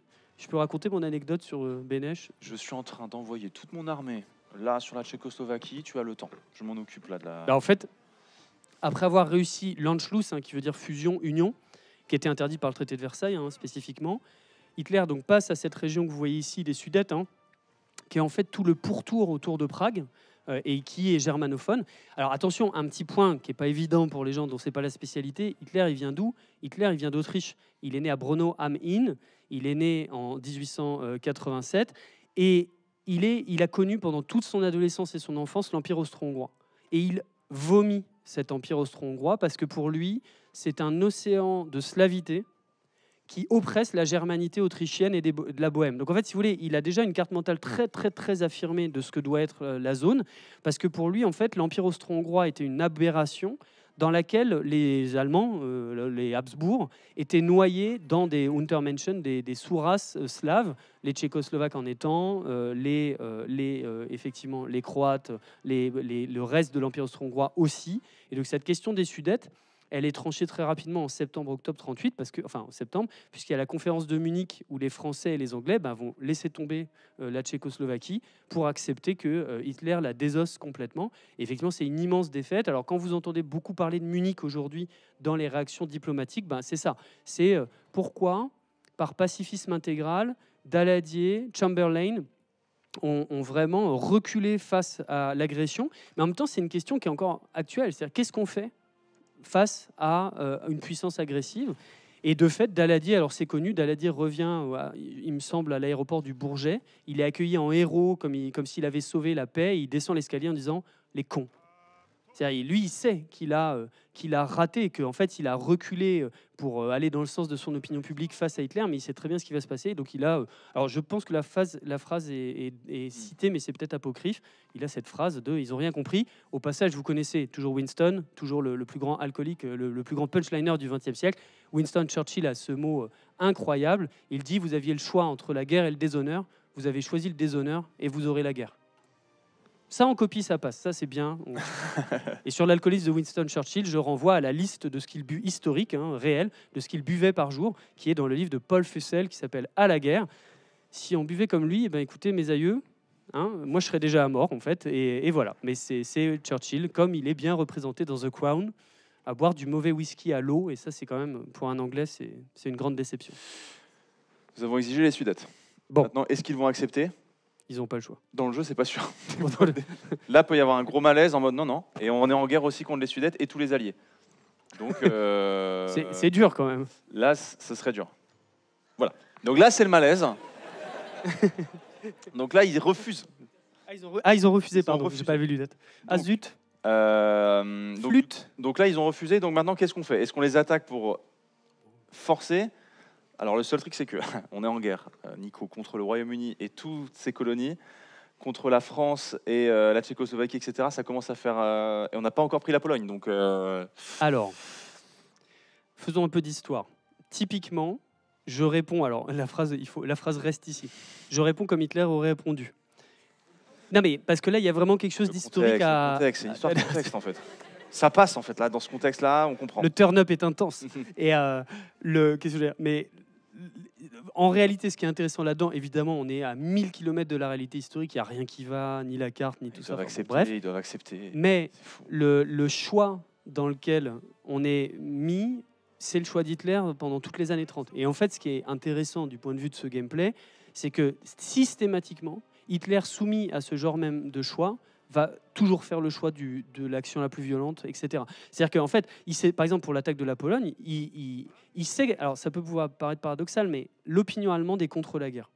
Alors, dit comme ça, on se dit, d'accord, mais alors qu'est-ce qui s'est passé? L'opinion allemande, elle est pas la même que l'opinion française ou anglaise, on ne peut pas dire ça, parce qu'il y a déjà 6 ans de Troisième Reich, de propagande, mais les Allemands ont vécu 14-18, ils ont vécu 2 millions de morts, ils ont vécu 733 000 morts civiles, ils ne veulent pas y retourner, vraiment. Et en fait, quand Hitler se lance dans ce que vient de faire Rivenzi, oui, ils ont peur, ils ont extrêmement peur. Là, j'ai peur. Et Hitler va Hitler va systématiquement pousser. Ses généraux ont peur. Là, encore une fois, dans la chute, c'est bien fait. Von Rundstedt, Manstein, etc. Ils y vont. Ils disent non, mais il va pas faire ça. Quand il donne les ordres pour attaquer la France en 40, la plupart des généraux à qui il parle ont fait Verdun. Ils se disent, ils nous demandent d'attaquer des gens contre qui on a perdu pendant 4 ans. Donc, et en fait, ils ont ce lien ils font quand même, parce que déjà, ils ont prêté serment à Hitler. Hitler tord le serment militaire de la Wehrmacht. Ils ne font plus serment à l'Allemagne, ils font serment à Hitler lui-même. Et ils sont tenus par ce serment militaire. Et puis, ils ont l'oubris. C'est le titre, d'ailleurs, de la première partie de la biographie d'Hitler par Kershaw. Oubris, cette notion grecque de l'excès, de quand on pousse le destin. Et ils vont le suivre là-dedans.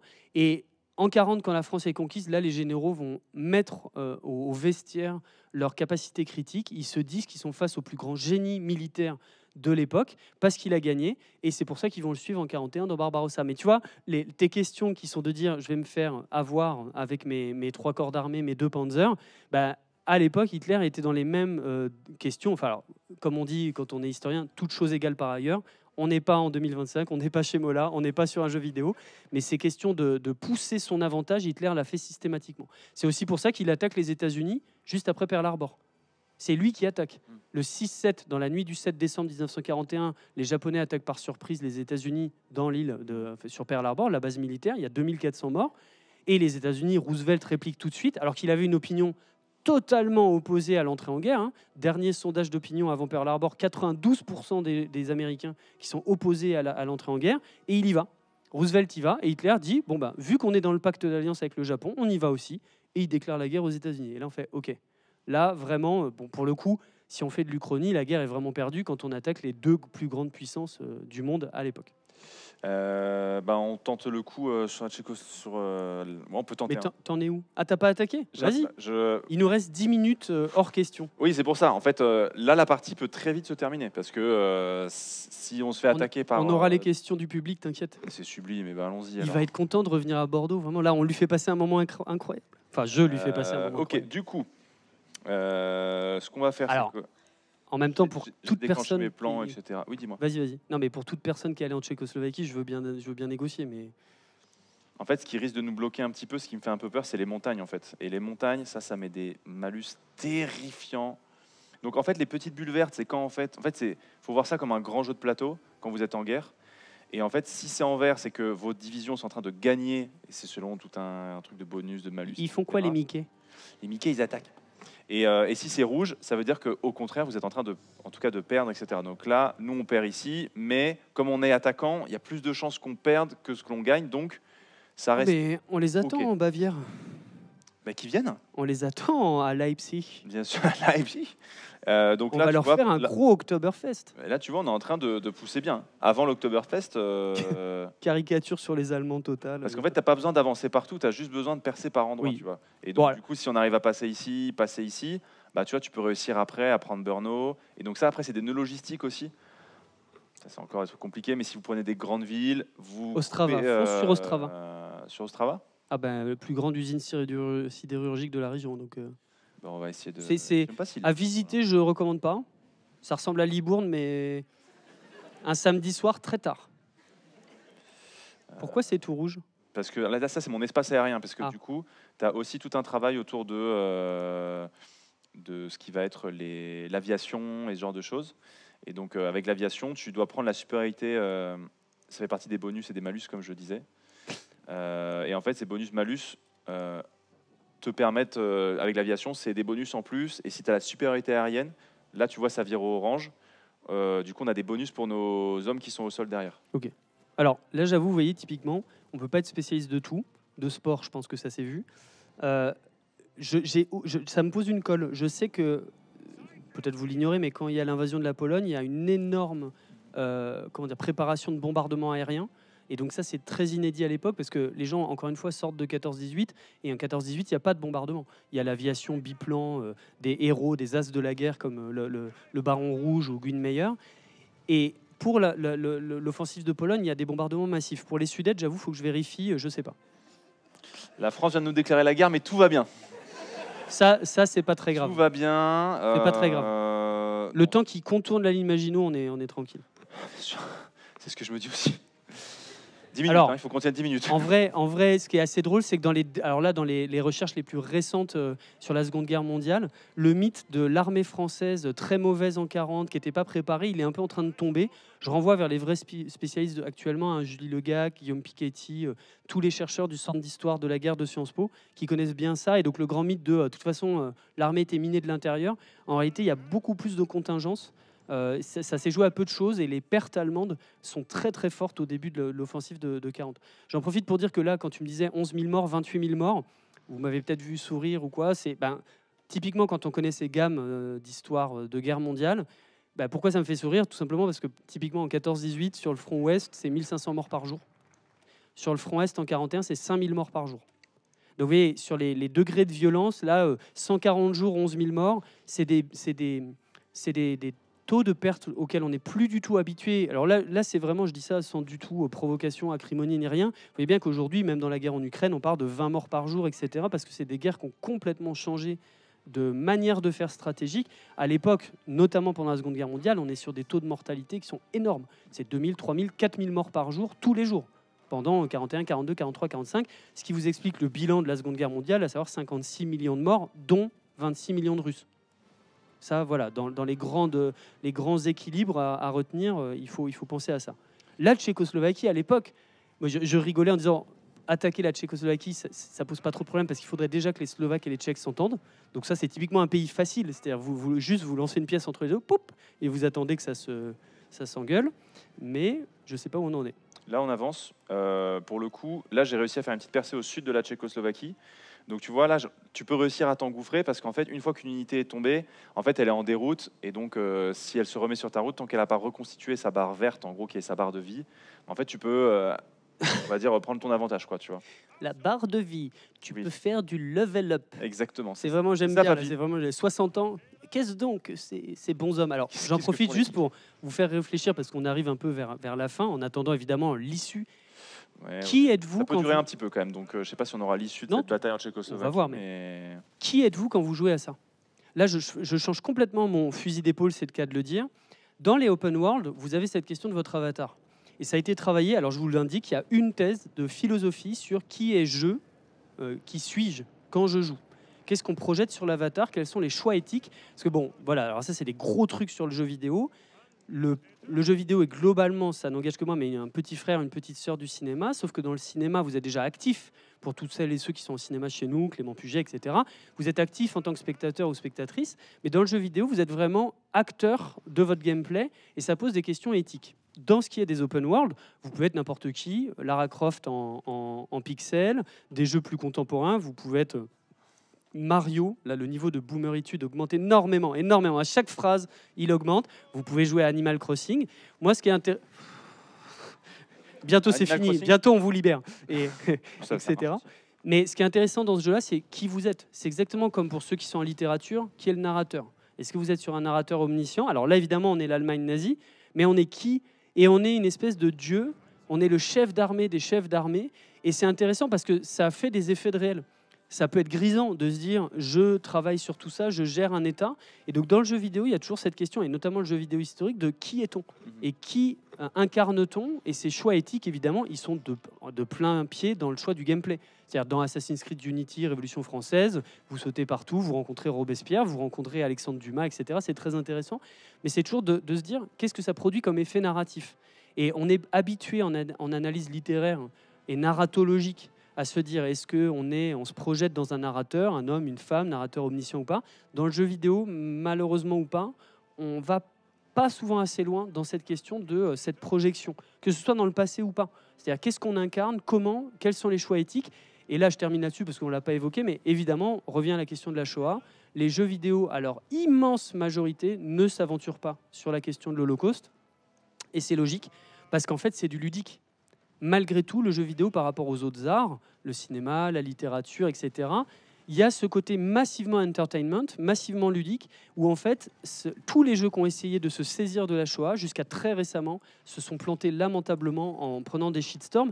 Je termine, juste même les mieux intentionnés. Le premier jeu très connu à l'époque, qui essaye d'affronter la question de la Shoah, c'est un mode. Un mode, c'est des gens qui travaillent les codes du jeu pour le transformer. C'est des gens qui vont modder Wolfenstein, le FPS où on tue Hitler à coups de mitrailleuse. Et c'est un type juif qui va essayer de modder Wolfenstein en le transformant en l'émeute des prisonniers juifs de Sobibor, du centre de mise à mort de Sobibor. Et il va sortir son jeu dans la foulée de 92, la sortie de Wolfenstein. Il va modder ça. Donc il est hyper bien intentionné. Il veut proposer à des joueurs de pouvoir défourailler du nazi, etc., etc. C'est un peu rouge. C'est un peu rouge. Mais ça va. Ça va faire un On scandale a coupé la international. Tchécoslovaquie en Et deux. voilà. On peut juste prendre, on peut leur laisser les Sudètes, mais on prend ce qu'on a pris. Attends, qu'est-ce qui se passe aux Pays-Bas là? Ah oui, pardon. Non, mais tout va Pourquoi bien. il y a un corridor? C'est pas la bonne question. La question, c'est où est-ce C'est qu'on en où est est le corridor? Où est le corridor? C'est ça la vraie C'est question. pourquoi le corridor? Et En là, fait, là, on n'est pas trop mal. C'est-à-dire qu'on a, on les, enfin, on n'est pas trop mal. On n'est pas si bien, mais on n'est pas si mal. C'est ça tu aussi. veux qu'on fasse une émission de télé, genre tous les dimanches, un truc commentaire machin. Mais c'est ça, Et, on on pourrait n'est faire pas ça. si mal, mais écoutez, Écoutez, on pas est tout pas à fait. Je vois bien que du côté d'Ostrava. Non, et surtout que là, on n'a plus du tout de matériel. C'est-à-dire que là, on a claqué. Qu'est-ce que t'as fait? Ben, j'ai pas si bien joué là-dessus. Je suis peut-être pas le meilleur joueur de France de Hearts of Iron. J'ai Il a essayé dit, de jouer, il a dit. Mais là, tu vois, par exemple, là, on a nos stocks d'armes. Donc, on a du matériel de soutien, c'est super. On a des camions, mais on a moins 13 000 fusils. Là, il n'y a pas un fusil dans les armoires. Ça, c'est pas grave. Chiffre important, Seconde Guerre mondiale, il y a 15% des soldats américains qui ont fait usage de leurs fusils. Ok? Il n'y a pas vraiment besoin, du coup, 85% des gens n'ont pas tiré. Donc ça, c'est très important quand on parle de guerre. La guerre, c'est avant tout attendre, faire peur, s'ennuyer, fumer des clopes. Paul Fussell, à la guerre, hein, le fameux chapitre, la guerre, pas assez de femmes, trop d'alcool. Très très bon chapitre. Ah, c'est un historien qui a fait la Seconde Guerre mondiale et à la guerre de Paul Fussell, c'est incroyable. Il raconte ça. Il raconte qu'en fait, il a attendu 4 ans en Europe qu'il se passe un truc, ils se sont mis minables. Bon bref, Churchill, tout ça, etc., etc. Ah, je crois que Alors, les Anglais ceci ont- dit, je reviens à des choses plus sérieuses sur la logistique. Les Non, mais- Anglais ont débarqué. C'est pour ça qu'il y a une petite saignée là. Mais oui, c'est ça. Mais- C'est quoi? Oh, c'est rien. Mais c'est quoi? C'est les Anglais? Je pense que c'est les Anglais qui ont débarqué, ouais. Et donc, du coup, ils essaient de faire une tête de pont jusqu'à la Tchécoslovaquie. C'est fou, hein. Et là, vous voyez, ça colle pas. Ils sont à Erfurt. Tu- La Prusse orientale, on Ils nous sont en dit. train de- Mais qu'est-ce qui se passe? Oui, en fait, ils s'en foutent de la Tchécoslovaquie, ils vont direct en Pologne. Comment on les a pas vus? C'est fou cette histoire. C'est toi qui les as pas vus. Bah oui. Moi, je t'ai demandé il y a au moins une demi-heure, la salle en est témoin, pourquoi il y avait un corridor. Ah, c'était c'est- ce corridor-là. c'est Moi, des j'étais sur Anglais. Ce corridor-là, là. C'est des Anglais, tout va bien se passer. Ah, pardon. Ah, regarde, t'es en train de les. Oui, Stalingrad mais- 43. Mais non, mais en fait, en gros, On est en train de je sais les pas isoler. pourquoi Ils sont repartis, mais je sais pas pourquoi. Bah, parce que la poche de Voilà. Dunkerque, on est en train de les pousser vers Mais, la mer du Nord. mais je pense pas qu'on terminera là la Tchécoslovaquie, parce que là, on est en manque de matériel. Il nous faudrait encore, je pense, une bonne petite heure. Ah. Tu vois. Mutinerie dans l'armée. Non, Et je pense qu'il faut qu'on s'arrête là. Je pense que c'est le plus important. alors, on termine là-dessus. Parce que, désolé, moi, quand je vois ça, hein, voilà. 14-18 en France, c'est 700 fusillés pour l'exemple. Ils ont tenu une armée de 8 millions de personnes en 14-18 avec 700 fusillés pour l'exemple. Là, au moment où on est de la guerre, toutes choses égales par ailleurs, l'Allemagne nazie, c'est 25 000 fusillés pour l'exemple dans l'armée. Donc, il n'y a pas de mutinerie. Il y a zéro mutinerie. Ouais, il y en a Les pas, Allemands sûr. tiennent jusqu'à mai 45 pour beaucoup de raisons que vous pouvez lire dans le livre de Yann Kershaw, La fin. Mais en gros, on n'a pas réussi. Là, on n'a pas réussi. Oui. Ah, on peut parler d'un échec, ouais. Je pense que là, la Pologne va attendre un petit peu. Après, on en avance. On est qu'en 38. Il peut encore se passer des choses. On peut signer Nuremberg vers 39. Je pense C'est qu'il n'y a ça, pas je de pense problème. qu'à mon avis, voilà. Mais non, après, c'est un jeu qui est très long, donc si on veut le développer, c'est pour ça que j'ai essayé d'aller vite pour qu'on puisse voir quand même des choses, des batailles et tout. Mais c'est vrai que c'est vite un jeu. Vous pouvez perdre 6 heures dans le trou noir de Hearts of Iron. Donc, Je rappelle que c'est des étudiants, ils ont beaucoup de Oh, temps. mais c'est vrai. Wow. Finalement, Bon. foncez. On va faire une fausse fin avec un clap. Merci Théo Ah, merci, pour tout vas-y. ça et des applaudissements.